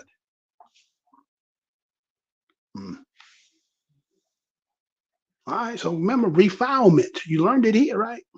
Right? The principle of refoulement. Non-refoulement means getting the word F-O-U-L, right? Foul. So it ain't so much they saying they come here asylum seeking, but they don't have to be asylum now. It can just be the fact that they feel like if they go back, something can happen to them. So that means, you know, that's why they're coming in like that. And matter of fact, think about this. Didn't just minimum wage went up? Right? Think about that. Minimum wage just went up. Matter of fact, I got news. You want to hear the news clip on that? Let me show the news clip. Be right back. Gruel. Andrew, it's always great to have you on Fox Business. Thank you so much for being here. Thanks for having me. Let's talk about some of these things that are going into effect, including the hike in minimum wage. To a certain degree, you can empathize with the employees who are asking for more money, want to see the minimum wage go up because everything across the board costs so much. So how are people supposed to keep up? On the flip side, if you keep doing that, you cause inflation to just keep, sort of rolling forward and moving on. What is the way to deal with this? Because a franchise like Pizza Hut can't afford to pay that $20. So then they lay people off. Yeah, and I've been saying this since I opened my first restaurant in 2011, that if they want us to pay more for our workers, which is actually why I opened my restaurant, so that we would pay well above what's considered to be minimum wage, well, then they've got to decrease all the other costs that are associated with running a business, i.e. payroll costs. And what we're seeing here isn't specifically a result of the minimum wage. It's a confluence of factors included in the idea of running a business and all of those rules and regulations associated with payroll, right? So the payroll tax, running a business in California, the PAGA lawsuits, which have gotten completely out of control, which is where an employee can actually file a class action lawsuit on behalf, almost deputized by the labor commissioner. And trial lawyers have taken this over, and talk about fraud. I mean, it's absolutely unbelievable. So what I think's happened here with Pizza Hut is that they've said, look, our drivers were making $16 an hour, but they were bringing in $30 or $40 an hour plus in tips. We're paying payroll taxes on the tips. Payroll taxes have gone up because of workers' comp insurance due to all the fraud in California throughout the pandemic. Somebody's got to cover that cost. So we can't afford all of these additional costs. I'm sure they're more than happy to pay $30 an hour, but it aggregates to be so much more. So this is about regulations. This is about payroll taxes. Yeah. There's so much more to this, especially in California. Andrew, I want to get back into the Christmas cheer that we're in the midst of the holiday season. You posted something online recently that caught our eye. It was around the holidays about families getting together for dinner. You say families should be eating together more often. Why do? Well, I mean, it's pretty obvious why you say that, but what influence or how has that influenced your own business? Have you tried to bring families together? We do. So I actually offer a lot of free meals at the restaurant for anybody that's even struggling, financially, even in the slightest, because we want to see more people come together over food. Food is the great unifier. We all know that. I mean, think about how often you've had an online debate with somebody in this narrowly focused social media world, but then when you meet face to face with them, it's like, it's funny, right? It's laughable. Yeah. I can't believe I said that thing online or in a direct message. Food is what brings people together. Even if you don't know how to cook, just going to the salad bar and buying a bunch of raw ingredients, getting together, cooking it together, and making some sort of a casserole, it's funny. It's fun. It's what we need to be doing more of, because I think the temperature is a little bit too high right now. Yeah, I agree with you sweet. 100%. Yep. I agree. I think people need to spend more time face to face, in person. Stop with the social media. Stop with the phones. And food is a great way to do it. Food is great. Yeah. Andrew, thank you so much.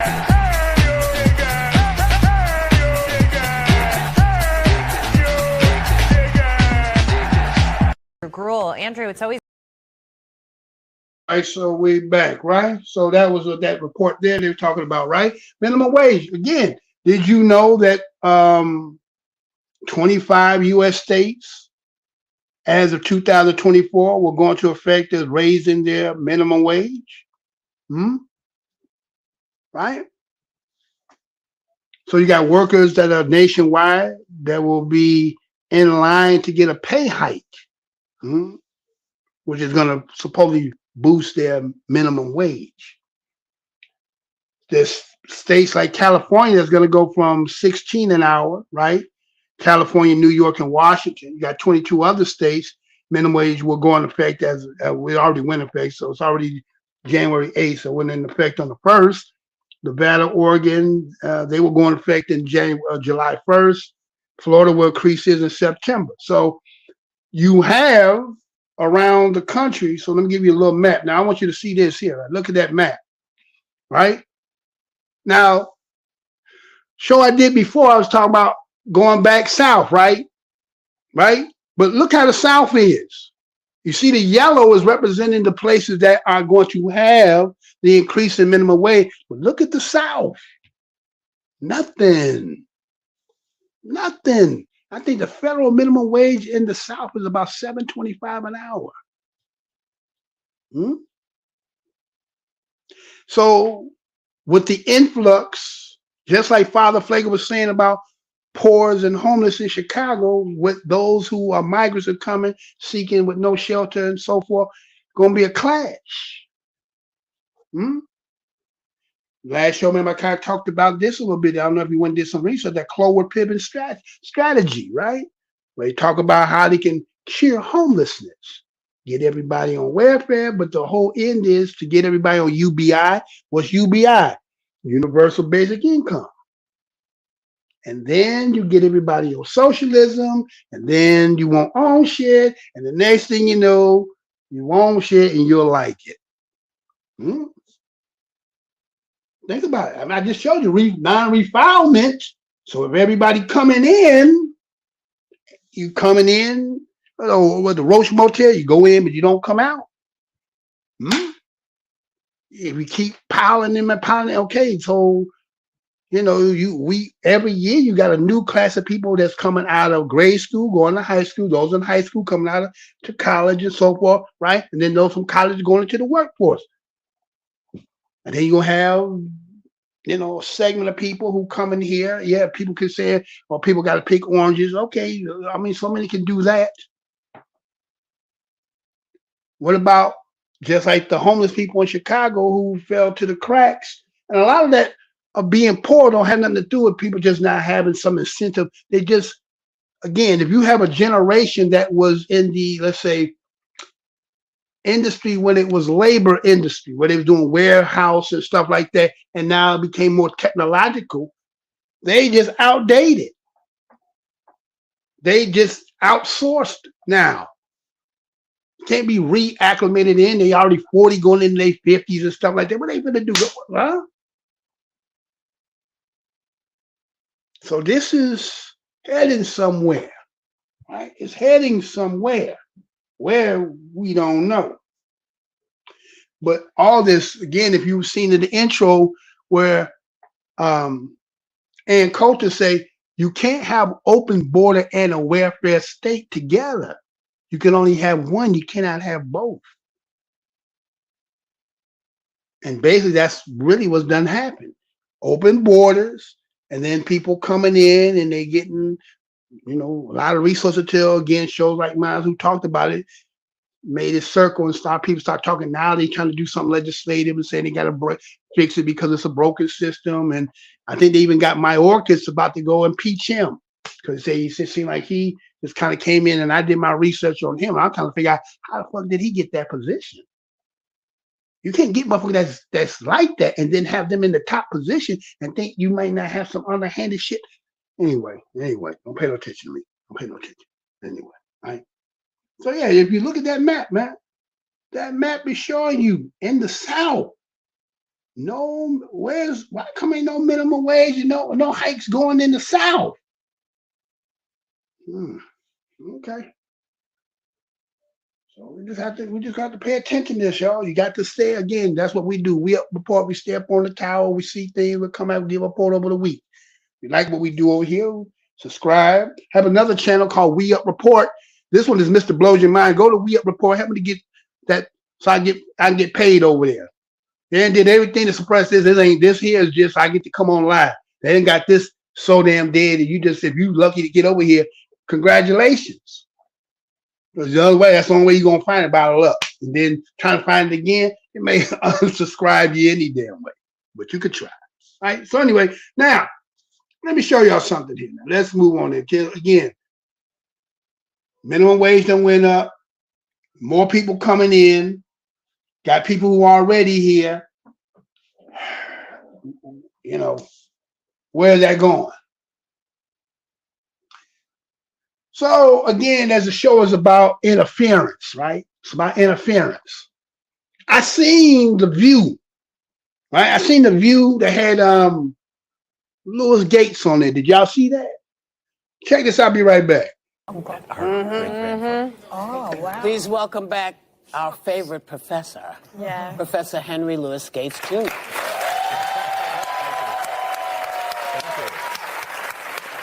Happy New Year. I think the last time we all spoke, we were all still on a Zoom. We talked about your documentary and the book called The Black Church. And the Black Church had an undeniable impact in helping President Biden get elected. We're in another election year. What do you see? Well, the Democratic nominee cannot win without the power and presence of the Black Church. The Black Church is still the most fundamentally important institution that our people have ever created. And they created it when we were enslaved. And by the way, the Civil War was fought to end slavery, in case anybody asked. Yeah, well, can I ask a quick question? Sure. We had a discussion once on the show. Can you explain why not all families got 40 acres and a mule? Because I got a lot of people saying. Because your family did, right? Yes, and a lot of people said that's not possible. Could you explain what happened? Sure. Whoopi descends from one of the few African-American families that actually received their 40 acres. There was a thing called the Southern Homestead Act of 1866. And Whoopi's ancestors, the Washingtons, applied for 104 acres in Florida in the year 1873, and I handed her a deed of ownership dated 1878. Her family not only got 40 acres, you got 104 acres of land. Did they? Yeah. Now, did they take it? Did they take it, or did they? Were they anybody able to keep could it? apply. The Homestead Act meant that you could apply for vacant land, and you had to prove it. By proving it, you had to cultivate it, build a shelter, develop a crop, and only 10% of all the black people who applied for homestead land proved their claim. Now, with the 40 acres and a mule, weren't people just supposed to be given it? Well, that was Special Field Order number 15 from General Sherman in the middle of January of 1865, right before Lee surrendered at Appomattox in April, right? And what happened to that? Because I didn't get that. Some of the people on the Georgia Sea Islands were given land that formerly owned by the people who enslaved them. And Andrew Johnson, who followed Abraham Lincoln after President Lincoln was assassinated, made the head of the Freedmen's Bureau go down to those reclaimed land owned by the formerly enslaved and made them give it back.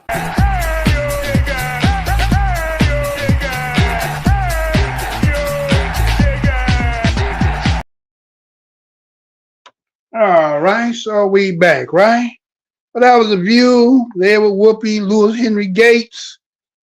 And if you know your history, was he telling the truth or was he running interference? Well, we're about to find out, right?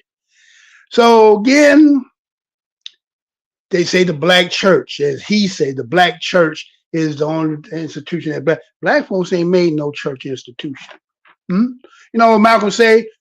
We didn't land on Plymouth Rock landed on us. Well, that's what happened with the church, right? When it was get one of them, took one of them, you know, if you got the ancestors and taught them how to hoop and holler and teach them about the Bible, and they come and teach everybody else, and he became the subsidiary between them and that, right? And that bill that later on became, okay, yeah, we as black folks participated in church and so forth. Okay, we ain't build no institution. We just utilize that as an outlet and a way for us to congregate and to, you know, do the things that we worked out of it. But we didn't build nothing, right? And some people might be offended by it, but just understand what I'm saying here, right? So now, just like what we've seen that Biden has went down to South Carolina and he's using the black church so he don't have to deal with Charlemagne the God, right? Because of the so-called affinity with black people in the black church, and then he used James Clyburn, and we're gonna use the church. Now, I don't know if y'all seen. I should have got the video for that. I didn't get that. I was cramped for time for that. So here it is. You see him again. Like I said, there's a lot of Democratic shields out here. It's hard for them to try to rah-rah for Biden based on what happened over the last 4 years. But you see him throw a little shot in there, say, you know, that the black churches are helping President Biden to get elected. The Democrat nominee can't get elected without the power and presence of the black church. Okay? You know, I don't know, you know, what church you go to or family go to, and if they have a 501c3, and I think that 501c3 say you can't talk about politics. Right? You can't be kind of guiding your people, but somehow the black church be known when y'all come in there to vote for you. Again, if you was here at the beginning, remember let me show just in case some of y'all weren't here, about the fleas in the jar, right? Remember the predictive programming, right? Remember this? If you put fleas in a jar and put a lid on it and leave them for some days and come back, and then come take that lid off, not one flea will jump beyond the jar lid. And if they procreate and have babies, the baby's going to be trained, programmed the same way. Democratic, right? Because it's kind of like by osmosis that family, grandmama and them, use it until we became mature now. People know I'm either independent or quid pro quo, what y'all talking about. We're not just giving. I mean, we still growing because you still have segments of us who still like the fleas, right? Got to learn how to play the game. You know, to be good at the game is know how the game works. Reading the instructions, being able to have insight, and maybe you see angles that other people don't. You better than everybody else. And so that's why they having a hard time coming there. So, but you hear Henry Louis Gates kind of throwing that shot because why? You know, he's a Democrat because remember when the beer summit, remember when the cop went in and arrested him, he was in his own damn house and the whole thing with the beer summit? Okay, so yeah, he doing that. So now let's get back to what he was saying here, right? So he throws that in there, right? best institute that black people had created. And then he says, well, we created when we was enslaved. And then he throws in, well, by the way, the Civil War was fought to end slavery. Now, again, I touched that on last show. Slavery the institution or slavery of the people? What did you mean by that? See, because there's a lot of people who walk around here and you think slavery ended. Did it end? Do you know what Emancipation Proclamation is? Nothing but announcement. What's the law? 13th, 14th Amendment. Well, I told you what the 13th Amendment is. It's the Corwin Amendment, right? The original, where they said that they didn't fight over slavery. Go read the Corwin Amendment. The Corwin Amendment will show you they had already compromised in federal government where the House and the Senate voted that the federal government could not interfere, like tonight's show, interfere with the practice of the states that want to do slavery. Okay? Now, I'm going to answer that again and show you something because it's going to deal with Trump as what they said about that whole thing when it comes to the insurrection, right? Well, that goes back to that. What happened after the Civil War? Those who fought the country.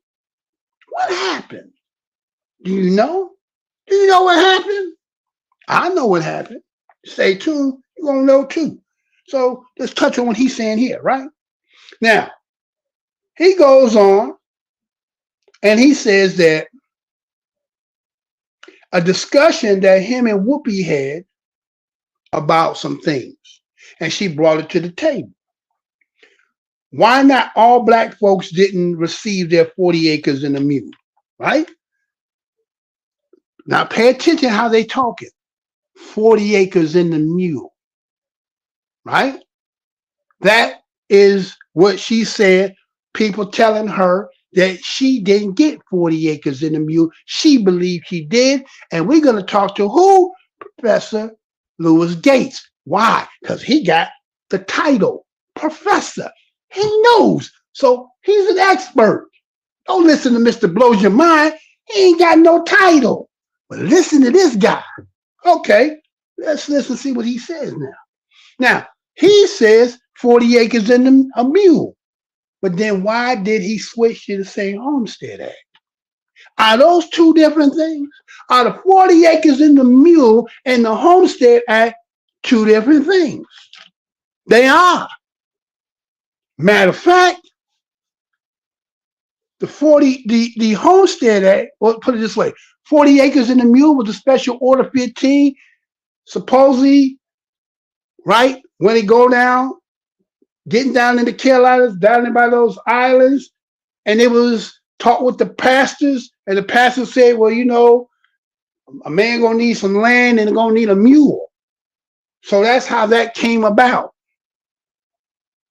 But the correspondence between Lincoln and, matter of fact, Howard University named after the cat that the one that said he wasn't gonna give us the shit, right? But anyway, all them little somebody from Howard University, who he named after. But anyway, so there's no 40 acre and a mule because something ended up reneging that. Something took that away. So when he's talking about with Whoopi, Whoopi didn't get the 40 acres and the mule. What Whoopi got was her family was part of the Homestead Act. Okay? The disposal of public lands from Homestead that was for actual settlement in the states of what? Alabama, Mississippi, Louisiana, Arkansas, Florida. Let me say that one more again. It was for the disposal of public lands for homestead actual settlements in states of Alabama, Mississippi, Louisiana, Arkansas, and Florida. Okay? Now, they say by its enactment by the Senate and the House of Representatives of the United States of America, Congress, right? They said that the passage of this act, the public lands of Alabama, Mississippi, Louisiana, Arkansas shall be disposed of according to the stipulations of the Homestead Law. This goes back to 1862. Now, there's two Homestead Acts. That was the first one. Where were black folks in 1862? Where was black folks in 1862? Oh, okay. So they ain't got nothing to do with you. No, they ain't got nothing to do with you, doing it. They ain't got nothing to do with you. So again, this act was to secure homestead to actual sellers on public domains. Okay? This ain't got nothing to do with you. You know why? Because they had to make a second one. Right? So in 1864, there was no entry shall be made for more than a half-quarter section, which is 80 acres. So they did a Southern, right, Homestead Act in 1866. Okay? And it was supposed to get 80 acres of land. They were supposed to pay a sum of $10 that was required. Now, wait a minute. According to the story they tell us, right? If you were enslaved and you got freed, where your $10 coming from? Where you gonna get $10 from? Oh, because in 1862, Lincoln did a Confiscation Act. And in that Confiscation Act, when you hear the stories, when they talk about Harriet Tubman freed the slaves, or really was just taking her family and they was going across. Well, a lot of our families of that time, according to this story they tell us, left those areas, got up into the Union contraband camps, and became property of the Union. But remember, Lincoln did an act that really could the president have the right to confiscate property. That was some less illegal thing. So, in order to keep them, they had to make them contraband and then enlist them in the military. Now you had to pay them. Okay? This is how black folks get money, according to this story. Now, what do they build after the end of the Civil War? The Freedmen Bank. What happened to the Freedmen Bank, y'all? So some people had some money. There were some people who had family members who got into it following you and got paid, had money. But they came up with a grandiose idea. How can we steal these niggas' money? Because I know the railroad got built. Nobody know how they got that damn money, but I done the research. Freedmen Banks got busted. A lot of people go back now going to see if family had money in the Freedmen Banks. Freedmen Banks still there to this day, but they didn't have no insurance on the money. So they stole your money, built stuff with it, and charged it to the gang. That's just how it was. You just charged it to the damn gang, right? So here it is, Homestead Act of 1866. People could get 80 acres of land, pay the $10, and as he said, the stipulation was you would have to maintain that land for 5 years before you could get the deed or title to the land. Oh man, you ain't got no money. How you gonna maintain and keep it on property? Right? See, a lot of times people don't want to look, they don't want to really look at this history for what it is, because you're gonna see we've been played all this time, and then people get mad at us because we want to talk about the damn history.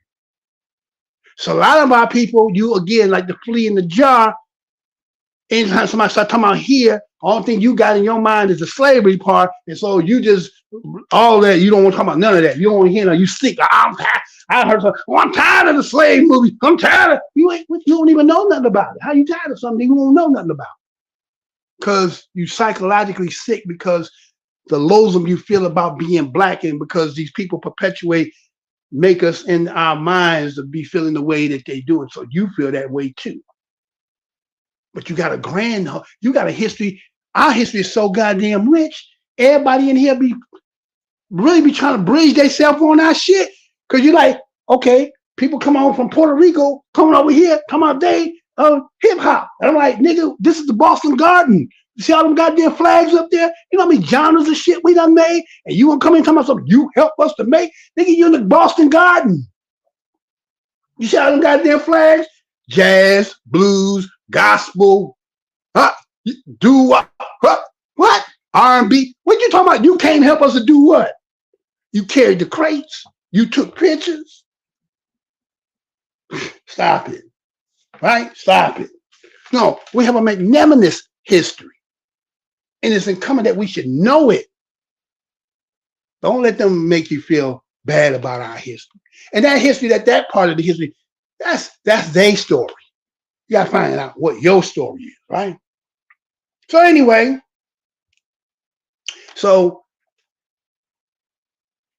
that's how you got money. But they stole our damn money.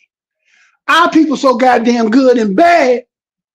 You know that whole thing they talking about this Social Security shit? That shit came from us.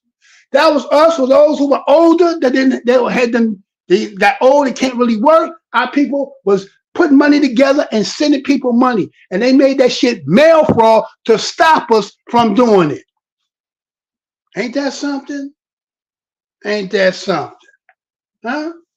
So now let me tell you the backdrop to this Homestead Act, why today you don't see black folks with no Homestead Act land that go back generations and family. Now, in 1862, white ones were they was getting it, but really more corporations were taking advantage of it more than anything else. So in 1866, they kind of threw some white folks in there too, right? Now, what they're not telling you is lumber was being demanded. And the lands that black people they want to give us was timberlands. So that we can go and work them timbers and get that and make that become our business. Like folks was like, hey, you want to do all that shit? And I ain't got the money to maintain that, so I'm just going to be, nah, we're not doing that. So that's how a lot of us, we didn't get into homestead. Now, according to what he said here, Whoopi family, and you heard the 5 states that they named, Florida was one. So her people was able to get from the Homestead Act, not the 40 acres in the mule. It's got from the Homestead Act. See? But he said that. Now again, he ran interference because here was what's her name? What's her name? What's her name? The one what's her name? Picture her face. But y'all know what I'm talking about. She was in there, right? We didn't get ours. We didn't get ours. Right? So we didn't get none. Nobody got none. But he flipping it because, see, again, there's some of our people who vicariously work on the other side to make that our position is more about ourselves. Again, I'm going to talk about that Thomas Sowell. I call him Sowell. Y'all say Sowell, right? Always finding a way to put black folks. The problem is we did it to ourselves. And a lot of white folks love him because he's going to be like, see, niggas did it to themselves. It's your behavior. It's because this. It's because that. It has nothing to do about being disenfranchised, motherfucker making legislations and law. It ain't got nothing to do with none of that shit. It's this it's something wrong with you. You got the defect in you. Ain't shit we did. I know lie you can't tell you. I'm no victim. I'm no victim. All right. Whatever. Take it how you want to say it. That's on you. Right? But let me show you something about, again, the interfere part. Let me show you something with him, right? Now, you know, he does a lot to do with finding your roots, right? He that guy, right? All right. There's a story that just broke a couple days ago talking about something that happened with 23andMe. I'm going to show you this and then be right back. Check this out. Then we're going to get back on top of what I'm talking about there and check this out. Significant data breach at 23andMe, a genetic testing and ancestry company, is under the microscope as hackers have now exposed the information of millions. Our Jonathan Cotto with the primary target of the data breach and how the company is addressing security concerns. A data breach at 23andMe, a company known for its DNA testing services, has potentially exposed the sensitive genetic data of millions of people, and the impact on the Ashkenazi Jewish community is of particular concern. The challenge with the 23andMe is that the information that was taken, to my knowledge, was shared with specific minority groups, in particular the Ashkenazi Jewish connection. The San Francisco-based company says they believe the hackers gained access to certain accounts in instances where users recycled login credentials. They say the usernames and passwords used on the 23andMe website were the same as those used on other platforms who have been previously hacked. So it's a very concerning breach of data, but unfortunately, when data is shared publicly like that, there's no taking it back. Access to personal information such as date of birth, ancestry results, and geographical location raising major concerns. We've had identity theft before, but this is a whole nother level of identity theft. In a statement, 23andMe says they'll contact customers with more information if they learn data has been compromised. They are requiring all their customers to reset their passwords and use a multi-factor authentication. The Jewish Federation of San Antonio says their national organizations are working on learning more on the situation. And the challenge is always trying to figure out what was the intent and what was the benefit to the person who caused it. We're still at the stages of trying to figure that out to better understand if this is a Jewish community issue or if this is a societal issue. Jonathan Cotto, KSAT 12 News.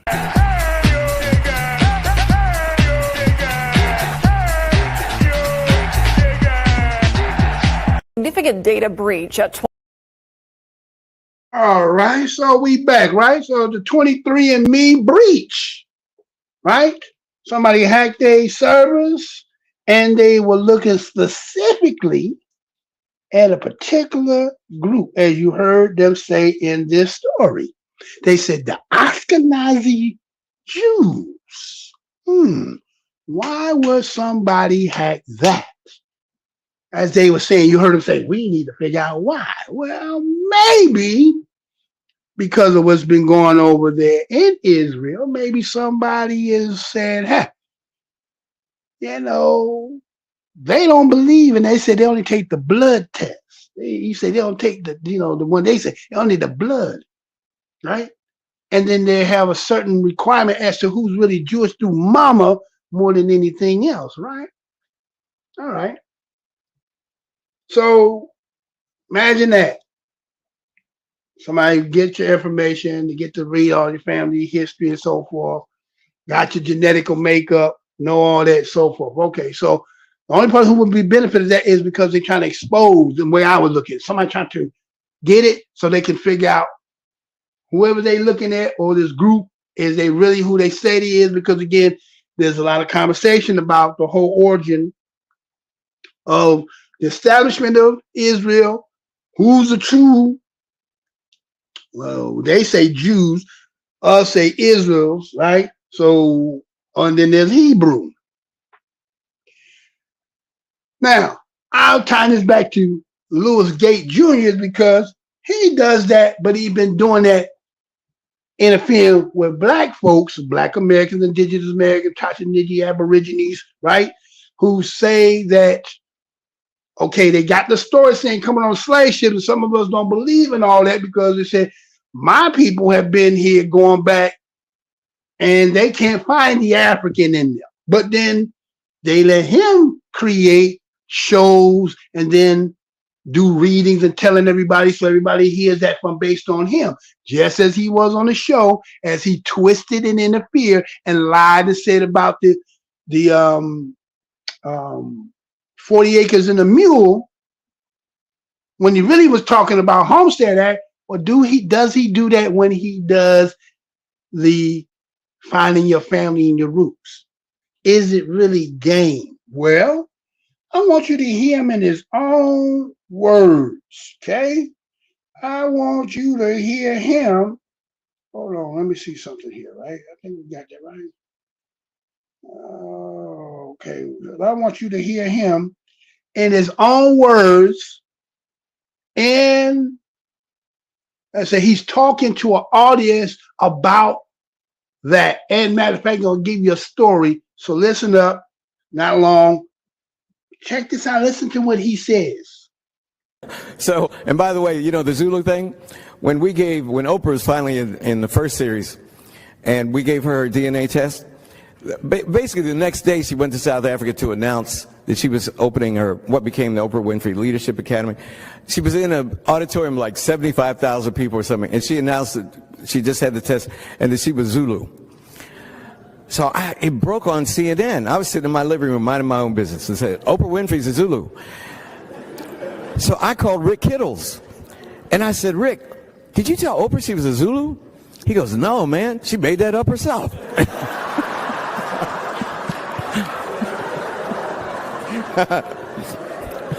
It's a true story. It's a true story. I would lie to make you laugh, but I'm telling you a true story. So I said, Rick, are you in your lab? He said, yeah. I said, is anybody there? He said, no. I said, when the results come in, make her a Zulu, man. You know? I said, you back there making it up anyway.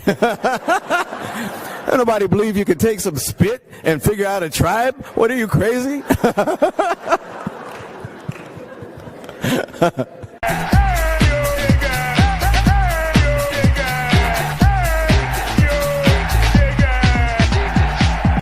So, and by the way, you know. Did y'all hear him? Y'all hear what he said? And you got people in this corner over here fighting certain of our people tooth and nail. You African. You African. What did he say? You know, back in the day when I was growing up, there was a cartoon called Two Little Indian, and it'd go bloom, bloom, bloom, bloom, and they'd be like, what him say? Well, what did him say? You want to hear again? Listen to what he said. I'm slowing up so you can hear real good what he said. Listen what he said. Listen what he said. I said, Rick, are you in your lab? He said, yeah. I said, is anybody there? He said, no. I said, when the results come in, make her a Zulu, man. You know? I said, you back there making it up anyway. Nobody believe you could take some spit and figure out a tribe? What are you, crazy?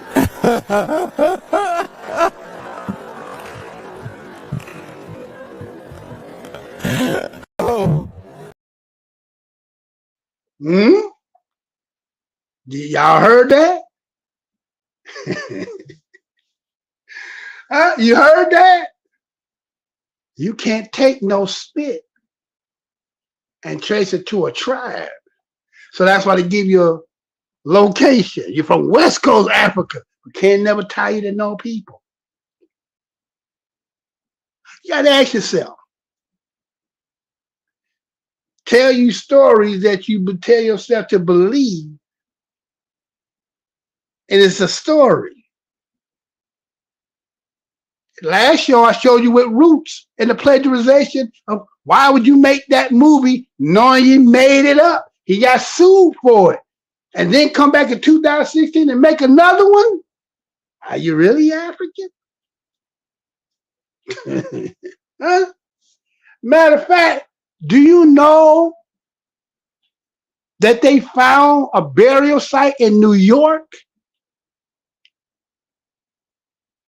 And they took from the remains and created, that was the origin of them taking it, going back to Africa. But I want you to hear this, and then I'm going to talk about it. Check this out, I'll be right back.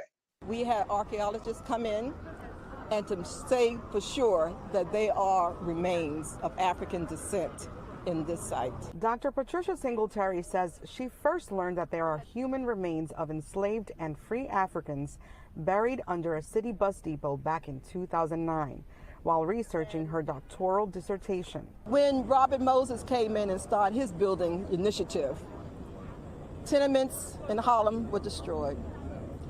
Burial grounds were mowed over. This was one of them. She decided to form a task force in hopes of getting the city to acknowledge and do right by the Harlem African Burial Ground, located on 2nd Avenue near East 126th Street. A few years ago, the task force convinced the city to dig through concrete slabs at the lot, creating 4 trenches. There, archaeologists discovered human remains and artifacts. Former council speaker Melissa Mark Viverito was an early supporter of the initiative. Nobody ever thought that the bus depot was going to be decommissioned. They thought we were crazy to even offer that as as a solution. Here we are. The bus depot decommissioned. Now the city is set to honor and recognize the cemetery, announcing the next phase of archaeological work at the African burial ground. That will establish the complete distribution of human remains across the bus depot site, enabling their safe recovery and ultimate internment at the site's future memorial. The proposal includes an outdoor memorial, an indoor education center, and housing for at least 600 New Yorkers. The cemetery was created during a time when blacks, whether free or enslaved, could not be buried with whites, despite the contributions of Africans in building the city. We need to bring to light each group's history, and certainly to elevate and teach Black history, which will happen in this cultural center. And the archaeologists will get to work in a couple months. They will help find the human remains, and then they will be moved and stored safely. Once that happens, construction will begin on the memorial site and also the building that will be constructed here as well. That's the latest from here in Harlem. Amy Yensi, Pix 11 News. We had archaeologists come in and to... All right. So we back, right? So that's the African Burial Ground National Monument they talk about they got over there, right? Now, accordingly, they said that there was 10 to 20,000 remains that they found. Okay, keep that in mind. 10 to 20,000. But they took 419 or 16 of them, and that's where they created going back to tracing to Africa. Now, let's say that again. Listen. 10 to 20,000 that's in the burial ground, but you only selected 416 of them to become what you will use in the DNA test to trace and say we came from Africa.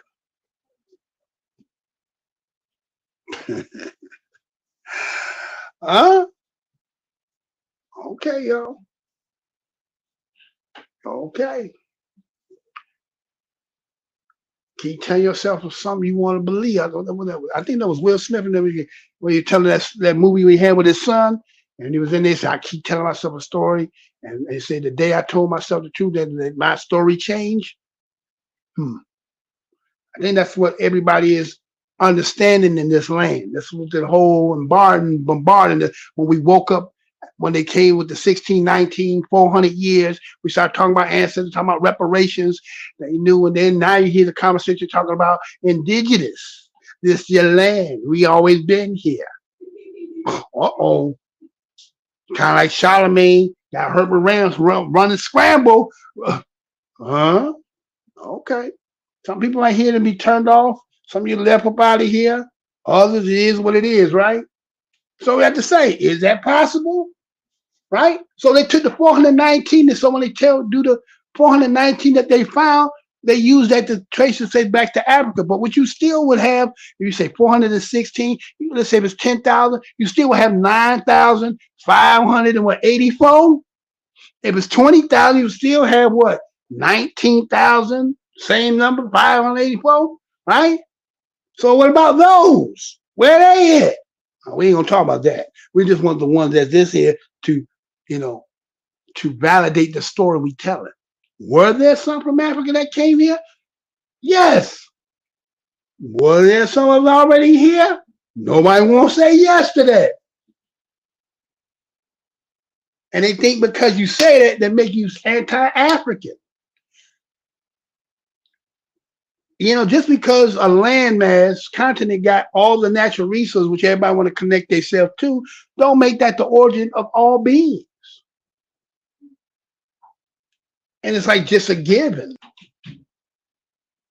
But here, you look here and you find the things of old and antiquity, and there's, look at the ingenuity our people had. If we from the same stock from the land, now I heard some of them say, they took the what they call land, brain drain. They brain drained the continent, took all them and brought them over here. Well, why the rest of the islands ain't the same way here? What made us here a little bit more special than the rest? Or that it depends on what white man that had you on imperialism or colonialism? Is that what the difference is? Look at all the inventions that go worldwide. That without those creations, what would you, what would y'all be without us? All right? So it's like always trying to, again, take us from somewhere and bring us somewhere else. Again, running the interference. What if it does come to find out that Black Americans have always, this is Black American land? Does it change anything? Will it change everybody else's understanding? So everybody had to say, you African. Because we the only ones here, right? We the only one. Let me get the elder. Let me get the elder to say it. He can say it. Look, I can say it, but he said it damn good. He said it damn good. Let me listen to what this elder said real quick. Real quick. Listen what he say. We are the only people in America that was enslaved in America. We are not immigrants. We're not migrants. We belong. Listen. We are the only people enslaved in America. We didn't come over waiting and looking for something. And when we came over, we did work. But it was free labor that built this country. Black labor. We are the only people in right? He said brought here. He still had, that too. Again, it's everybody individual story is going to be different. You can't blanket and say we all this. Again, you took Alex Haley's story, plastered on CBS, people seen it, and took that and made that to be their story. And yet the person who said it was his story, he plagiarized and got it from somewhere else. And so how much the hand of Hollywood has created to make us to flee in the damn jar, to believe shit for whoever else's self-aggrandizement to be the beneficiaries. Because again, let's just say, if you say, why is it that when you talk about aboriginals in the world, you only say over there in Australia?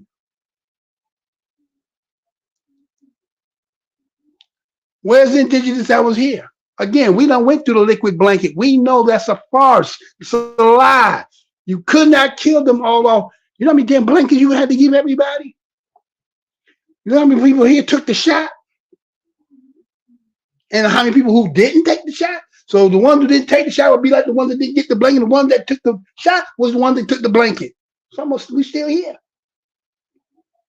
And so when you look at those numbers statistically, why is it 4 million of us, and then the people that you claiming on the reservations, you only got a couple thousand, maybe a couple thousand of them? Is that a question posing?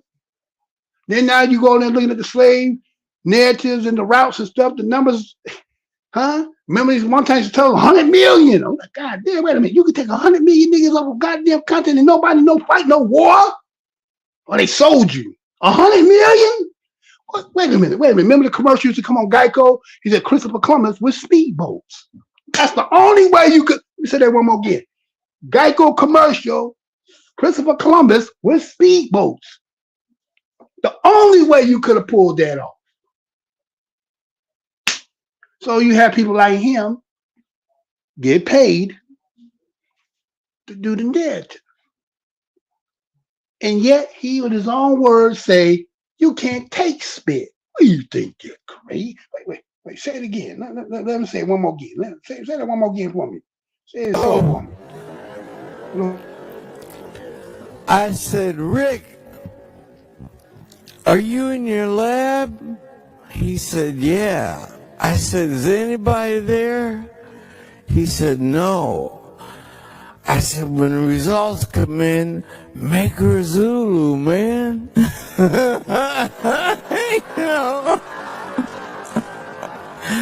I said, you back there making it up anyway. Don't nobody believe you could take some spit and figure out a tribe? What are you, crazy?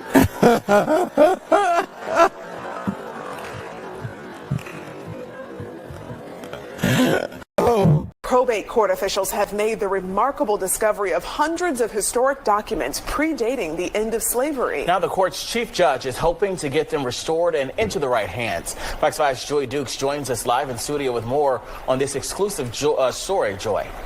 Yeah, Eric, Courtney, this is a pretty significant finding by Fulton County probate court officials who are considered the county's official record keepers. The documents include wills, estate plans, and even slave bequests left by slave owners dating back to the 1840s. Some counties don't have those, due to floods, fires, but to see that Fulton County still had those records was amazing to me. Inside the records room of Fulton County's probate court, we were able to uncover some interesting stories about slave owners. The recent discovery of 200-year-old court documents provide new insight on a told and untold history of slavery in the Old South. That was a story that I hadn't heard before, where slave owners paid for their slaves to go back to Africa. Chief Probate Court Judge Kenya Johnson says she and her staff stumbled upon hundreds of stories found within marriage licenses, estate planning documents, and wills dating as far back as the 1840s. Among them, documents signed by Coretta Scott King in the months after her husband's assassination in 1968. And even further back, documents that determined the fate of slaves after their owners passed. I began having the staff to look at the wills to see if we could actually see slave bequests. And within the first 10 minutes, we identified several wills. Record Supervisor Candace Davis said those findings were bittersweet, a disheartening reminder of the struggles her ancestors faced, and a testament to how far we've come. We were treated as property, and some of those wills, slaves were treated just like with cows and with furniture. Johnson says their goal now is to preserve those documents and share what they found with other groups who may be interested in taking a lesson in Fulton County's history. And just remarkable. They're also All right. So here it is in Fulton County, Georgia, right? And we know about Fulton County because that was Ahmaud Arbery, right? Remember, we heard about that, right?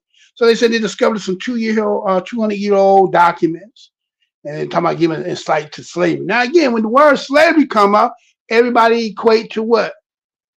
The diaspora, the slaves narrative, in the ship and all that. But is that really what that is? Is it really about that? Because there's another story to that. Again, there's two sides of what you want to believe. There's that narrative, and then there's maybe the truth. Maybe you just got usurped. Maybe you just POWs. Maybe some people came. You see what's happening right now? Put it to it like this. Let's look at it like this. Just imagine 1619. Some of you who've been around before there was technology. Remember, we used to call somebody on the phone, busy tone, doo, doo, right? Right? Wasn't no call waiting, right? Sometimes people took the phone off the hook, just pretend like ain't nobody there until somebody come knock at the damn door. They ain't want to be bothered or whatever, right? But you can go back before that with that. Before it was color TV, when it was black and white TV. Remember we had the black and white TV? And then when it was no TV, it was just the radio. You remember riding around on AM in the radio. Wasn't no FM, right? So some of us been around, we know a little bit, right? We've been around, right? So the point I'm saying is, slavery in itself and the story of what they say don't necessarily mean the one that they done gave you. You could have been usurped. This could have been your land. Again, people seem to be offended because you don't say African. I don't understand that. If you talk about a creation and a creator, that don't necessarily mean this is the only place. Creation could have been everywhere. What about all the rest of the animals and so forth? How they get there? Right? So, again, documents just saying that people documented that they took you because, matter of fact, they said chattel slavery, made your property. In that making of a property, they owned you because of what happened in their land in 1677, brought it here, doing the same thing. So that means everything that the woman produced, the owner, which should be him, owned you. So again, like they say, Civil War. Was the Civil War what you really think the Civil War was? It has a narrative to it. It has a story to it. And the problem is because we never had the longevity of having grandparents and great grandparents allowed to hear a lot of stories. Sometimes we just have grandparents giving a story. Some of us have been lucky to have great grandparents to hear something, but the rarity of, if ever, great great grandparents still being around and being there. Some of us might have that. And more today with the people being younger, they may have this great grandmama might be like 70, 80, depending on how many years they're going back. But we just say going back a little bit, right? But there's stories in the families. And some of us are not finding the narrative that what they display and they want to tell us. And so why do people get upset with us and try to make us to be something for their benefit? And as I'm saying, look at the story about how they're coming in today. Let's say, as we're going to go on to the next time before I get ready to get out of here, the story about, again, as I told you, what happened in the South about those who fought against the country. How was they able to stay here after fighting against the country? So they're going to talk about the Constitution. And when you study that Constitution, look at who that Constitution, because it's going to come down, and that's what you're going to hear as I ain't going to jump the gun. But they're going to talk about the Constitution and who and what that really about. And so when you understand that history, it was for this segment of people that was in this part here that somebody granted. So just imagine in 1619 with less of technology and know-how and got you over here on the water somewhere. Can you be bringing migrants or immigrants in unbeknownst to the rest of them? Can you just keep bringing people in here unbeknownst to everybody else? And then one day they they all up on you. You only can fight because you kind of custom in first to them, some of them. And then this day they come, they deep. They killing, snatching, taking, you understand? Invading. Like what's happening now. Just like what's happening now, but it's modern and it's under the guise of immigration. Let's say he gave these people this and they start slowly bringing their people in here. Grandiose idea, hey, we can start taking some of this shit. And one thing led to another. So enslavement could just be POWs, captured, taken, killed off a lot, and some they kept. Because you want to tell me the other people, that's these so-called people on these reservations, some of them people, the DNA game done bust that, but I told them these were some Mongolians. And then I did a couple shows back that showed you that the finding that they said that the narrow passage that they were coming through wasn't even available. And there's some people that they done found through archaeology already here.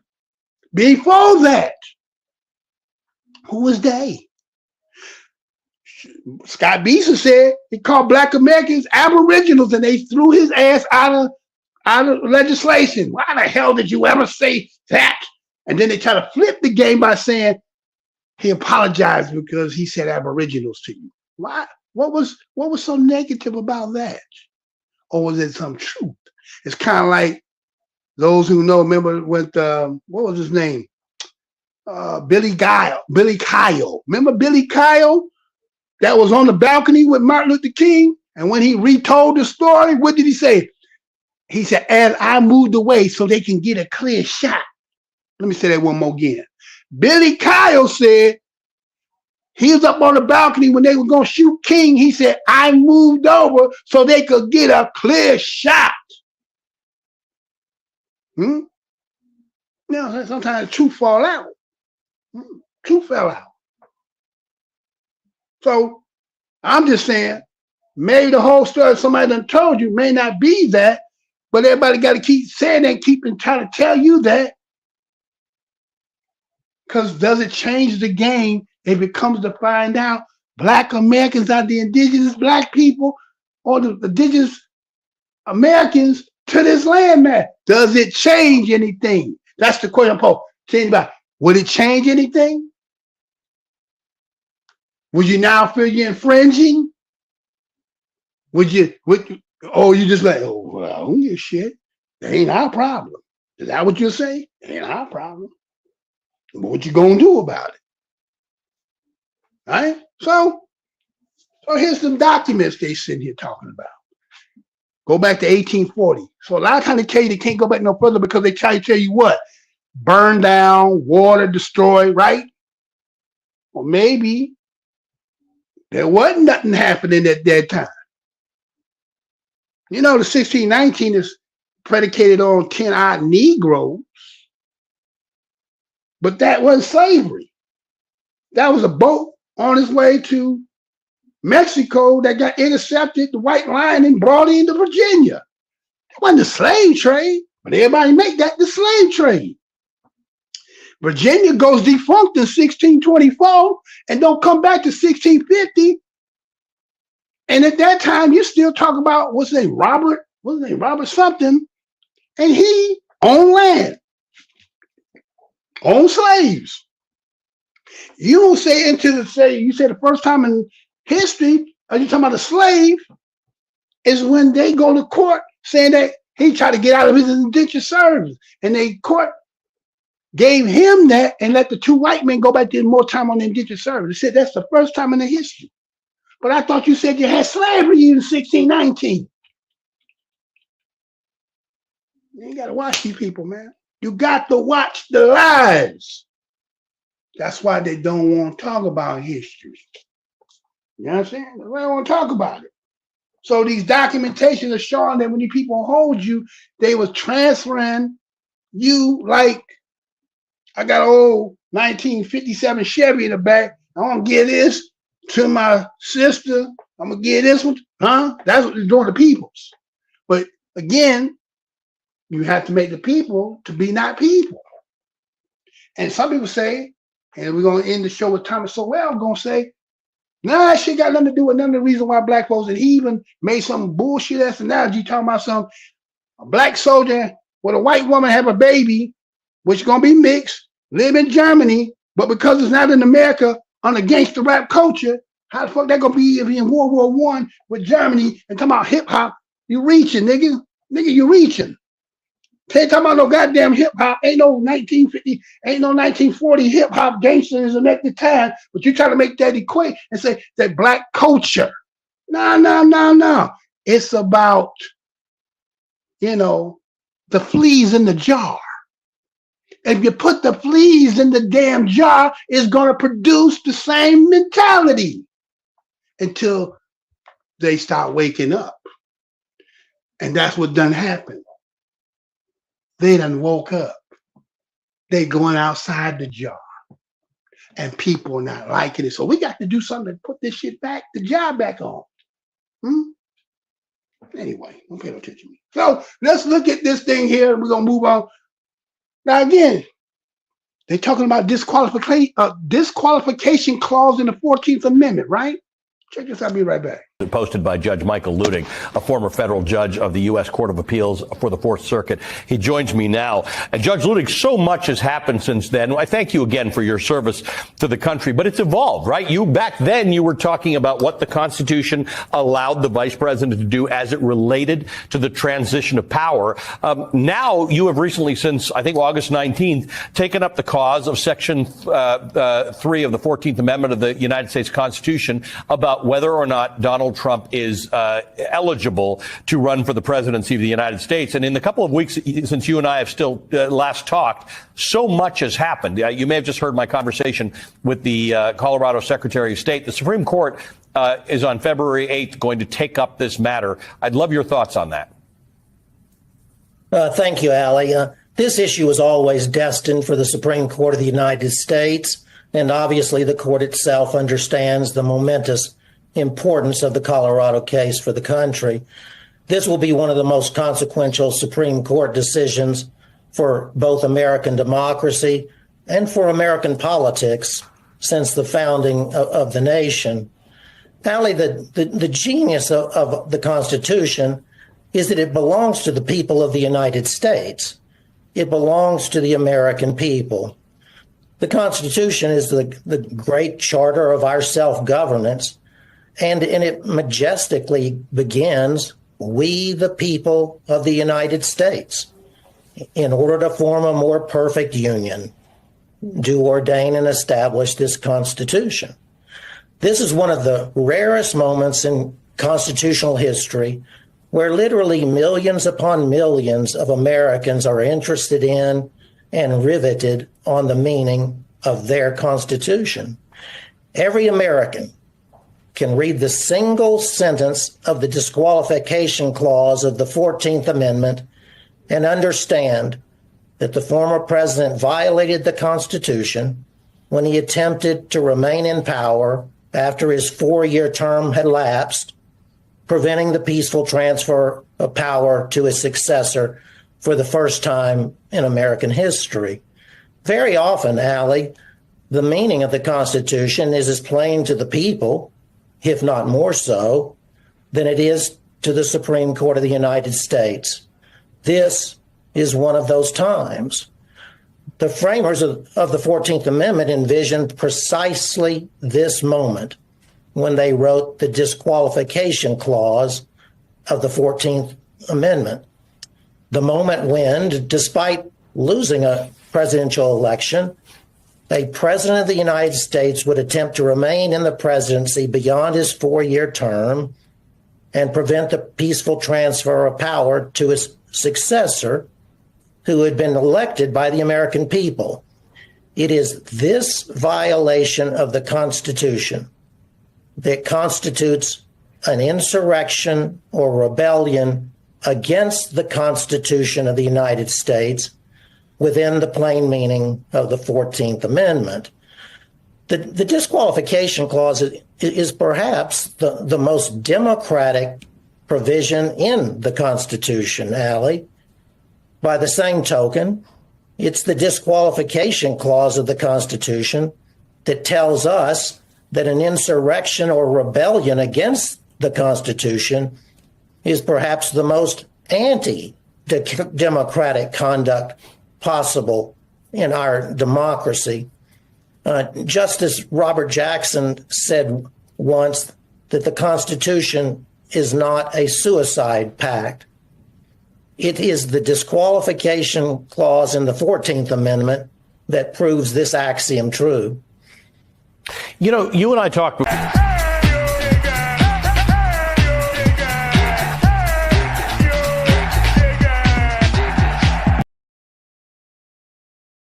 All right. So they're talking about now Donald Trump and whether he is going to be able to get past this qualification clause that's part of the 14th Amendment, right? And that was that his name is Judge Luttig, L-U-T-T-I-G, Luttig, right? And again, it's about whether the eligibility, and this is supposed to go before the Supreme Court by February 8th, and the court to hear this case.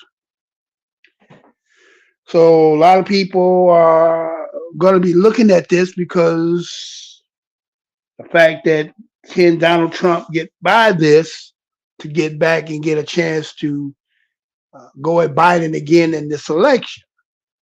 Or will he be disqualified and not run? So there's a lot of pundits going back and forth, people speaking on it, as you hear this judge here was saying what he was saying.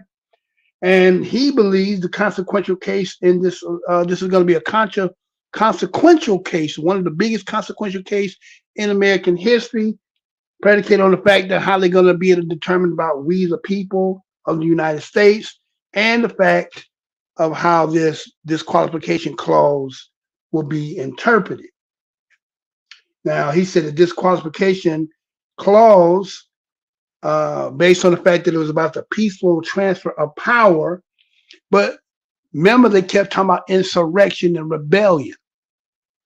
Some research I did about this individual that you heard speaking there, he's kind of tied in this in a way that most people may not understand. When they were going through the election back then in 2020, and the idea came up about whether the vice president could halt the process so that they could get to the bottom line to determine whether there had been fraud or not. The person who you seen speaking had I don't know if he worked as a clerk or something one time for him, but he was actually Trump's lawyer. And he supposedly is the one that gave the information that the vice president the process they were trying to get him to do. Now you see him over here saying the Constitution and the 14th Amendment clause, and he believes that the Constitution is going to stand and he will be disqualified. But he does have some kind of play in there. Okay. Now, the Section 3 of the 14th Amendment, what they call the disqualification clause, anyone who has previously sworn to uphold the Constitution, who subsequently has engaged what they say in insurrection or rebellion, okay, against the United States, may not hold certain state or federal office. Clause also provides that the Congress can remove the disability by 2/3 vote of both chambers. Now check that out. They said the clause in it that they also could have Congress vote by both chambers if it was to receive 2/3 vote. Well, I think the Republicans have one house and the Democrats got the other one, right? I don't think one got the whole. So you know they ain't gonna do is gonna come down to being split. They don't do nothing but split in that. So that's not gonna work, right? And the discussion is whether it should be held in the court or allow the people to determine, and that's where the part they're talking about we the people. Now, the history of going back to this clause, remember what I was talking about earlier when I said about Homestead Act, 40 acres and a mule, and then talking about Civil War, and that the fact that what happened to those who, after the Civil War, that fought against the Union, what happened to them? This is where this is going to tie in it with that, right? So this 14th Amendment was adopted the aftermath of the Civil War.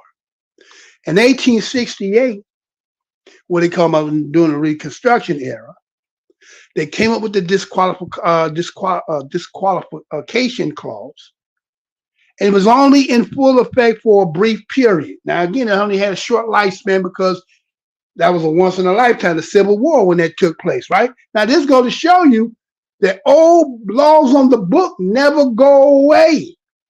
Just as I told those in the last couple of shows about the Corwin Amendment, which is the face of the 13th Amendment. Go find what the Corwin Amendment is, okay? Old laws don't go away unless you get somebody to fight the case, go back, and they rescind it, or whatever they do it, right? Just like the Dred Scott. Dred Scott case said an African in this country can't get nothing. Well, keep calling yourself that. But anyway, right? Now, they say that the fact that it was enforcement was repealed. Now, they repealed this where most of the Confederates and their sympathizers end up receiving amnesty in 1872. Let me say that one more again. The disqualification clause, again, was only in for a small, brief period of time. It ended up being repealed, most of the Confederates and their sympathizers, and then they came with the Amnesty Act in 1872. They got a pardon, okay? That's where your renege of your 40 acres was, because they gave them a pardon, and when they gave them the pardon, they gave them back what they supposedly was going to give us, they gave to them, okay? Now, they say there's two parts to this, what may be the issues surrounding whether Trump's candidacy. One was whether the disqualification from holding office was based on a conviction, engaging in insurrection. Two would be whether it applies to the presidency since it does not specifically mention in the office. That's what some people are talking about. Those two things is whether they're not. Now, again, depending on what side of the coin that you look from. There's people who will say he incited. Some people say he didn't, right? Was there monkey business? We don't know. We still ain't found out the truth about the liquid blanket yet. We just went through it and they're still talking about shit. I was on the phone the other day on waiting, and my phone was in there talking about something. Have you got your COVID shot? I'm like, what the hell are you talking about? They still ain't in that yet. It's still out. Anyway, right? Right? So, yeah. So here's this going to be an issue. Should the people be able to determine, or the courts be able to determine this? Colorado has already set a precedence. That's why the Supreme Court has to go in there and try to rule and whether they were right or not. Now listen to this last part that he says here, and then we'll finish it out. And I got one more, then I'm out of here. Check this out. You know, you and I talked before Christmas. You warned of an argument that was bubbling up in political circles, which, by the way, now the President of the United States actually used in the appeal to the Colorado Supreme Court decision that he's going to use at the Supreme Court of the United States. And that is that this should be settled on a political level, not on the basis of the Constitution. Now, you and other legal experts are of one mind on this, that I'm going to paraphrase, that's a dumb argument. Ali, I wouldn't phrase it that way. I and other scholars, including Professor Lawrence Tribe, are of one mind that the Constitution disqualifies the former president from further high office. That's a separate and distinct point from the one that's being made by the former president and others, that ideally this would be settled through the political process. That is, that the former president would submit himself to the voters of America, and the voters themselves would decide whether he should be the president of the United States again. Our point, rather, is that the Constitution of the United States forbids the former president from assuming the presidency again. So in other words, the way to, because it's this argument is getting more ink with each passing day, to say it would be less satisfying to the American public to see it done this way as opposed to see Donald Trump defeated at the ballot. But that would be the same as saying it's okay to let somebody run for president who wouldn't be 35 at the time of their inauguration, or who hasn't been in the country for a certain amount of time, or is a naturalized citizen. These are qualifications. They're not penalties. That's exactly right, Ali. And you know what the American public is going to come to understand is that the Constitution of the United States is what will forbid the former president from from holding the office of the presidency again, if that's the decision of the Supreme Court of the United States. So this is not a question, if you will, that's open to the American people. The Constitution of the United States has settled this issue, beginning with the ratification of Section 3 of the 14th Amendment in 1868, provided that that's what the Supreme Court of the United States holds. Let me ask you about how you think the Supreme Court is going to interpret this, because there is your and Lawrence Tribe and others' interpretation of the 14th Amendment, which you describe as being self-executing. But there is a Supreme Court. And they have other concerns. They should only have judicial concerns, but they are going to have other concerns, including the politics of this and how it's going to play out. And Donald Trump and his people have been sending coded messages via cable television about Supreme Court justices who owe him because he put them on the Supreme Court. How do all these pressures come to bear on how the Supreme Court is going to decide this? Well, as you know, Ali, I never speak about politics. and I will not today speak about the politics of this decision at the Supreme Court of the United States. But I will say this. The Supreme Court does not want to decide this case, and it will likely look for every legitimate way possible to avoid deciding whether the former president is disqualified from the presidency. But having studied the disqualification clause myself for 3 years now, there are very, very few, if any, off-ramps that would allow the Supreme Court to avoid decision in this case. Indeed, I believe there are none. Section 3 of the 14th Amendment simply could not be any clearer that the former president is disqualified from the presidency, as the Colorado Supreme Court held.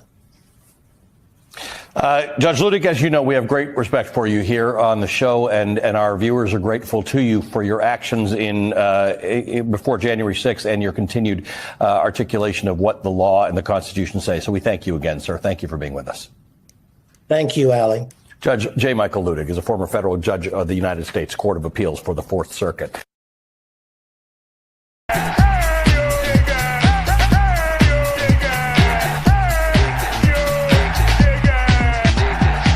You know, you and I talked before Chris. All right, so we back, right? So that's the second part again. So they again talking about the Constitution that will disqualify Trump based on his assessment, being the judge, right? He believed, ideally would be decided by the people. The way that it would be supposedly could be by the people, by them going to the polls and letting them vote. Otherwise, you're going to sit here and deal with it. And as he said, the Supreme Court got no way to get out of it, so they cannot not deal with it, because if they don't, then Colorado's position will be upheld. So they will have to make that determination. So there's a lot of people, again, depending on what side of the coin you're in, there's some people was hip, hip, hoorays, others was kind of holding their breath. Some, again, this is going to get bigger as we get more closer to, again, February 8th is when they're going to have it, WeUpReport. We'll be covering that. And so, as he said, Section 3 of that clause, some say it does not expressly require criminal conviction. So Donald Trump was never convicted of it, right? And historically, they said the Reconstruction era, they had the federal prosecutors who were the ones that brought civil action in court to all officials who were linked to the Confederacy. But you remember, that was what the proceeding, I think that was in Colorado. That was like the prosecutors bringing him in to deal with that. So they kind of have been, I guess you could say they kind of been staying in that same lane. But accordingly, they say that the insurrection statute in the indictment of Trump that was done by the Justice Department Special Counsel Jack Smith, that the House impeachment resolution back in January 2021 had the termination, which you said back in December 2022, when the House Select Committee reported on January 6th attack on the Capitol. So initially, it had nothing to do with conviction, but then when they was talking about on January 6th, they had conviction on them, right? Now, they say only Colorado, by Supreme Court decision, also Maine, by the Secretary of State ruling, declared that Trump is not eligible to appear on the presidential primary ballot. See, that was just primary, okay? So I don't know if that's just for the primary. Then there were other states, Minnesota, Michigan, they ruled in the other way, right? They allow him to be eligible. And then you have 14 other states that are still in court proceedings trying to figure it out. That's why I had to go to the Supreme Court, right? So it was on January 3rd, that's where Trump went and appealed the Colorado decision. and directly to go to the Supreme Court. Okay, now we're finna hit in the primary season, just around the corner. So they want to try to hurry up and expedite and get this resolved, so to make that determination, than to have it lingering. I've seen some pundits talk about, well, it could drag all the way out and get no decision, right? But what does that do? Because look like ain't nobody really campaigning, right? Biden didn't campaign. He didn't have to do too much campaigning last time. Trump already the front runner. Who they got? We got Nikki Haley that shot herself in the foot. Vivek, he can't win. Right? We're gonna be truthful about it. He can't win, right? He might say some of the right things about, again, historically, which you understand that even though him ethnically could qualify, but he would be a sand one, right? Anyway, don't pay attention, right? So there's only the other one in Florida, right? Ron DeSantis, right? So Trump light, right? They're also talking about how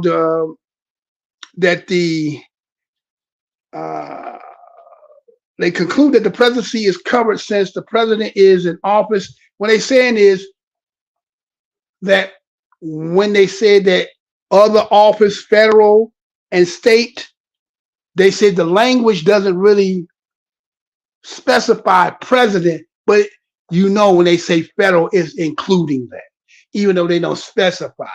But they're looking for the technicalities and things, right? And so along with the vice president is also mentioned in the fact of the impeachment clause.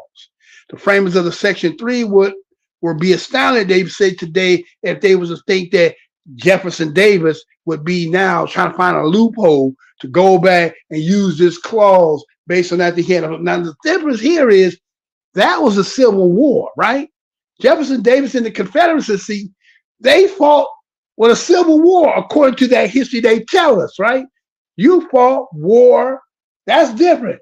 This here, you say you saying he incited, right? He was the spark, but he himself did not participate. Now you gotta say, well, Ms. Blow, are you for Trump? I'm neutral. What you got on this? What you got on my 40, homie? That's how I'm looking at it. What you got on my 40? You ain't got nothing on 40. You ain't talking about nothing. I don't care what it is, right? But anyway. So again, they want to say that based on back in 1868, that the language, what they're talking about, how they're trying to make it more applicable today in 2024. They were talking about that was about anybody who was holding office back then of the United States that was of civil and military, had nothing to do with sitting in the seat. Some people trying to argue that point, right? So there's, again, you're going to have there's going to be a lot of legal jargon and a lot of positioning as time get more closer to them making that decision. Will he prevail or not? Will they allow the people to do it? That's another thing. So my thing is, based on your position, how you look at some of the things we talked about earlier, some of the things that I've all been talking about when it comes to immigration. And again, even if Trump wins, matter of fact, didn't y'all hear they've been talking about they want him to sign something, right? Didn't y'all hear that last couple of this week? They're saying they want Donald Trump to sign something. And I believe the reason why they want him to sign is because remember what I showed you earlier in the show about what? Non-refoulement. So if he does run, they want him to be obligated that he don't try to, I guess, overturn what's been happening with the immigration. Maybe that's what they're talking about. Because I showed that's international law. But let me tell you something.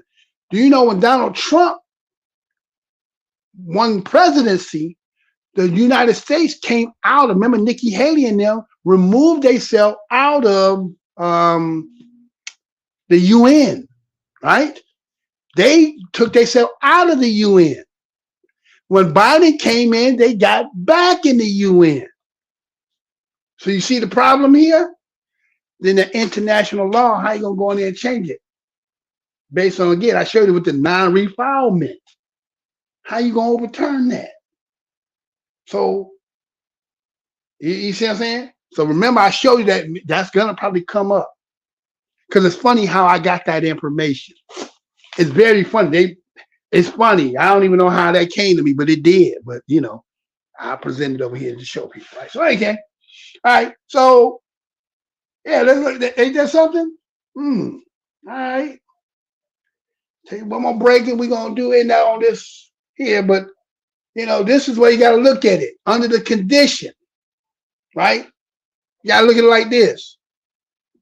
The option is deal with Trump and the possibilities of how people, again, we already done 4 years of it. We know what it's like. That ain't the boogeyman, right? But again, under this circumstance, we don't know. And then the other one is when you have, when he told you back in 2000, let me show y'all something. You know, he told us this back then. Remember this? Remember what he said? You remember when he said Biden praised constant, unrelenting streams of immigration into the United States back in 2014 and 15? What did he say? What did he say he mean? Right? Remember after he won, what did he tell us? What did he tell? Remember what he told us? 40. This country is going to be minority white European. You hear me? Minority white European. And you guys are going to have to start working more with Hispanics, who make up a larger portion of the population than y'all do. Let's get something straight. You shouldn't be disappointed. What I've done so far is more than anybody else has done this far. Okay? Number one. Number two, I mean what I say when I say it. 2040. Okay. And what he said, he mean what he said when he said it, right? Unrelenting streams of immigration, right? There's the other words he said, right? Right? That's what he said. Looking at me like what he's talking about, he said there's looking for that secret that allows America to constantly be able to remake itself. Unlike any other country in the world, I said, I can presume to tell you what's in the black box, Mr. President. I'm old enough now. I said, one, that there is in there. Second thing in that black box, an unrelenting stream of immigration, nonstop. He said that back in 2014. He said, he told you after he won, you guys are going to have to learn how to deal with the Hispanics. Huh? It ain't going to be just the Hispanics. It's immigration, period. Because now they're showing you Africans all floating them in here too. Right? Right? Right? They showed it. Remember they were showing them on the train? And they were showing movie. Is this a movie? Is this real? Or is it somebody playing tricks on it? Is it really what it is? Well, our only position we could take back in I remember this brother named Hayden, what was his name? Listen to this, be right back. The moderator, nor Reverend Robinson, that we want some kind of agreement. We want agreement by which we can live or die. You choose. I have spoken to you a lot of times in hatred and anger, and you have not heard me. Well, you had better hear me today. It's because you consider me a vagabond leader that I'm not to speak here. Well, you had better cut those neckties off of them black boys that you put in our districts, because they don't know what's happening. And I'm from the pits of nigger hell, and I know what's happening. If you won't listen to me when I make an appeal for the Negroes because you have no concern for the Negroes, listen to me when I make an appeal for America. You claim you love America. Well, we love America. But you are driving us back and you are making a Samson out of us, and we are going to pull down the pillars. Should you try to pretend that I'm crazy because I want America to be saved? Riots that goes on in this country, in any city. The city is better than Pittsburgh. And then you think we have no right to ask for something? Is it too much to ask you to grant us human dignity? Should we be put down and shot to death for this request? If so, you can aim your guns. What the hell do you think we care about dying? The moderator. Okay. A little PSA right there, right? Right? I know black folks gotta look at that shit. You know? Everybody can get, you can't get unless you, again, you out here, your hustle, keeping your paper going, all this and that. The game ain't supposed to be made like that. The game supposed to have some kind of benefits from it. I'm not saying that none of our people don't benefit off of it. But you gotta ask yourself, as long as you've been here, every time when you get a chance to do some benefits, they always find some way to get somebody to interfere against you. Every time. So here we at a crossroad. If Biden wins again, you see what he been saying? Unstopped, non-relenting. Trump get in, well, how does he deal with the unstopped, unrelenting when it's international law? Look like we, you know what I'm saying? And what's happening with about our people being displaced, and again, showing you going back into the South. When I showed you the map, when they was talking about all, when they said all the people who getting, let's say minimum wage at least going up to what they consider, but everywhere's going up except where? Where's the one place that ain't going up? The places that ain't going up. Show that map again. Look at the map. All the black areas down in the South. The yellows is all the places that's the 25 places that. And if black people are being forced to go back in the damn South,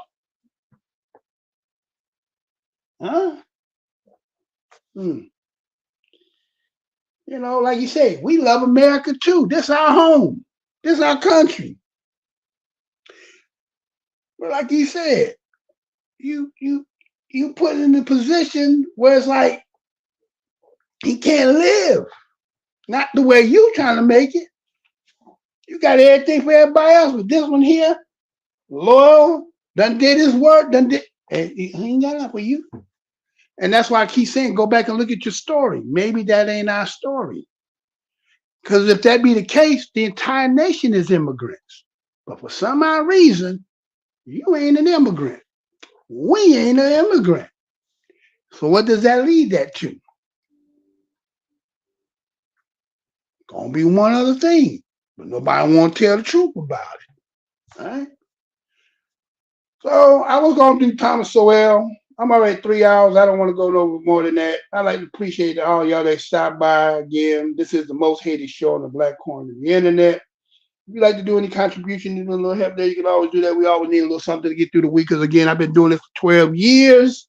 You probably never heard of me because I'm the most suppressed show in the game. That's why I can tell you what took place over there with the viralness that went over there with Shannon and Katt Williams. There was another story in the background, and they probably had something to do with it. They had to try to snuff this out with Charlemagne and get a new crown to get somebody who would he hot now and he could talk to them and they ain't got to worry about Charlemagne because 36 million right now. A lot of people can hear, but again, as I showed you them numbers, well, almost 35 to 40 million views to only have 1.1 million likes. That's real short, but you know. So like I say, you know,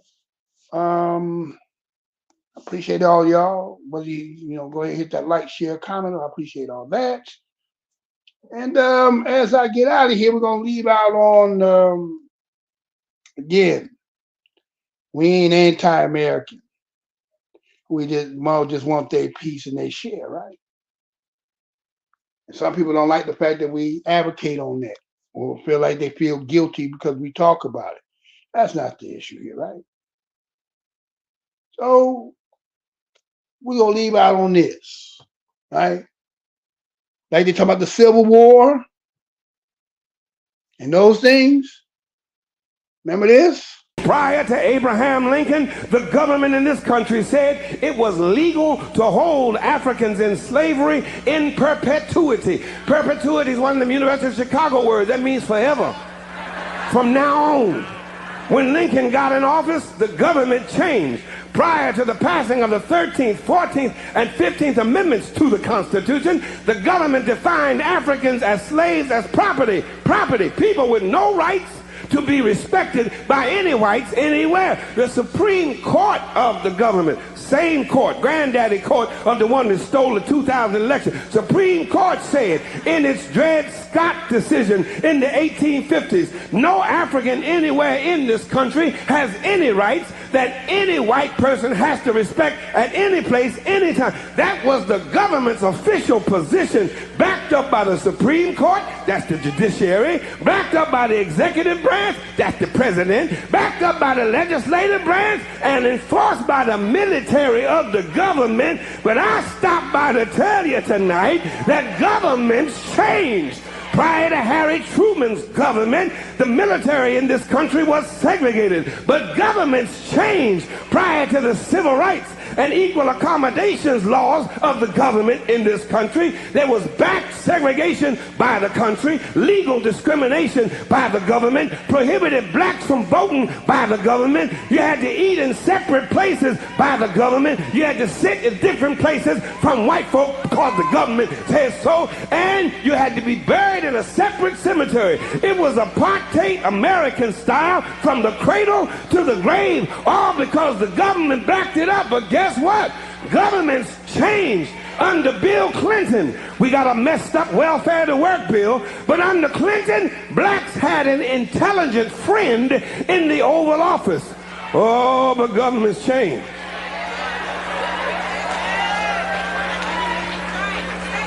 The election was stolen.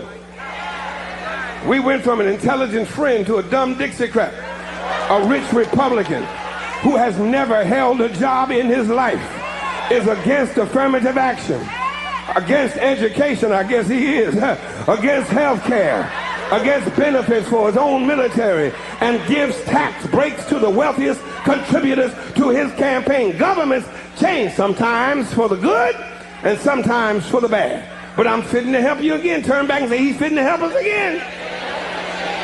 Where governments change, write this down, Malachi 3:6. Malachi 3:6, thus saith the Lord. Repeat it after me. For I am the Lord, and I change not. That's the King James Version. The New Revised says, for I, the Lord, do not change. In other words, where governments change, God does not change. God is the same yesterday, today, and forevermore. That's what his name, I am, means, you know. He does not change. There is no shadow of turning in God. One songwriter puts it this way, as thou hast been, thou forever wilt be. Thou changest not. Thy compassions, they fail not. Great is thy faithfulness, Lord, unto me. God does not change. God was against slavery on yesterday, and God, who does not change, is still against slavery today. God was a God of love yesterday, and God, who does not change, is still a God of love today. God was a God of justice on yesterday, and God, who does not change, is still a God of justice today. Turn to your neighbor and say, God does not change. Where governments lie, God does not lie. Where governments change, God does not change. And I'm through now. But let me leave you with one more thing. Governments fail. The government in this text, comprised of Caesar, Quirinius, Pontius Pilate, Pontius Pilate. The Roman government failed. The British government used to rule from east to west. The British government had a Union Jack. She colonized Kenya, Ghana, Nigeria, Jamaica, Barbados, Trinidad, and Hong Kong. Her navies ruled the 7 seas all the way down to the tip of Argentina in the Falklands. But the British government failed. The Russian government failed. The Japanese government failed. The German government failed. And the United States of America government, when it came to treating her citizens of Indian descent fairly, she failed. She put them on reservations. When it came to treating her citizens of Japanese descent fairly, she failed. She put them in internment prison camps. When it came to treating the citizens of African descent fairly, America failed. She put them in chains. The government put them on slave quarters, put them on auction blocks, put them in cotton fields, put them in inferior schools, put them in substandard housing, put them in scientific experiments, put them in the lowest paying jobs, put them outside the equal protection of the law, kept them out of their racist bastions of higher education, and locked them into positions of hopelessness and helplessness. The government gives them the drugs, builds bigger prisons, passes a 3-strike law, and then wants us to sing God Bless America? No, no, no. Not God Bless America. God damn America, that's in the Bible, for killing innocent people. God damn America for treating her citizens as less than human. God damn America, as long as she tries to act like she is God and she is supreme. The United States government has failed the vast majority of her citizens of African descent. Remember, the enemy has only images and illusions, behind which he hides his true motives. Destroy the image, and you will break the enemy.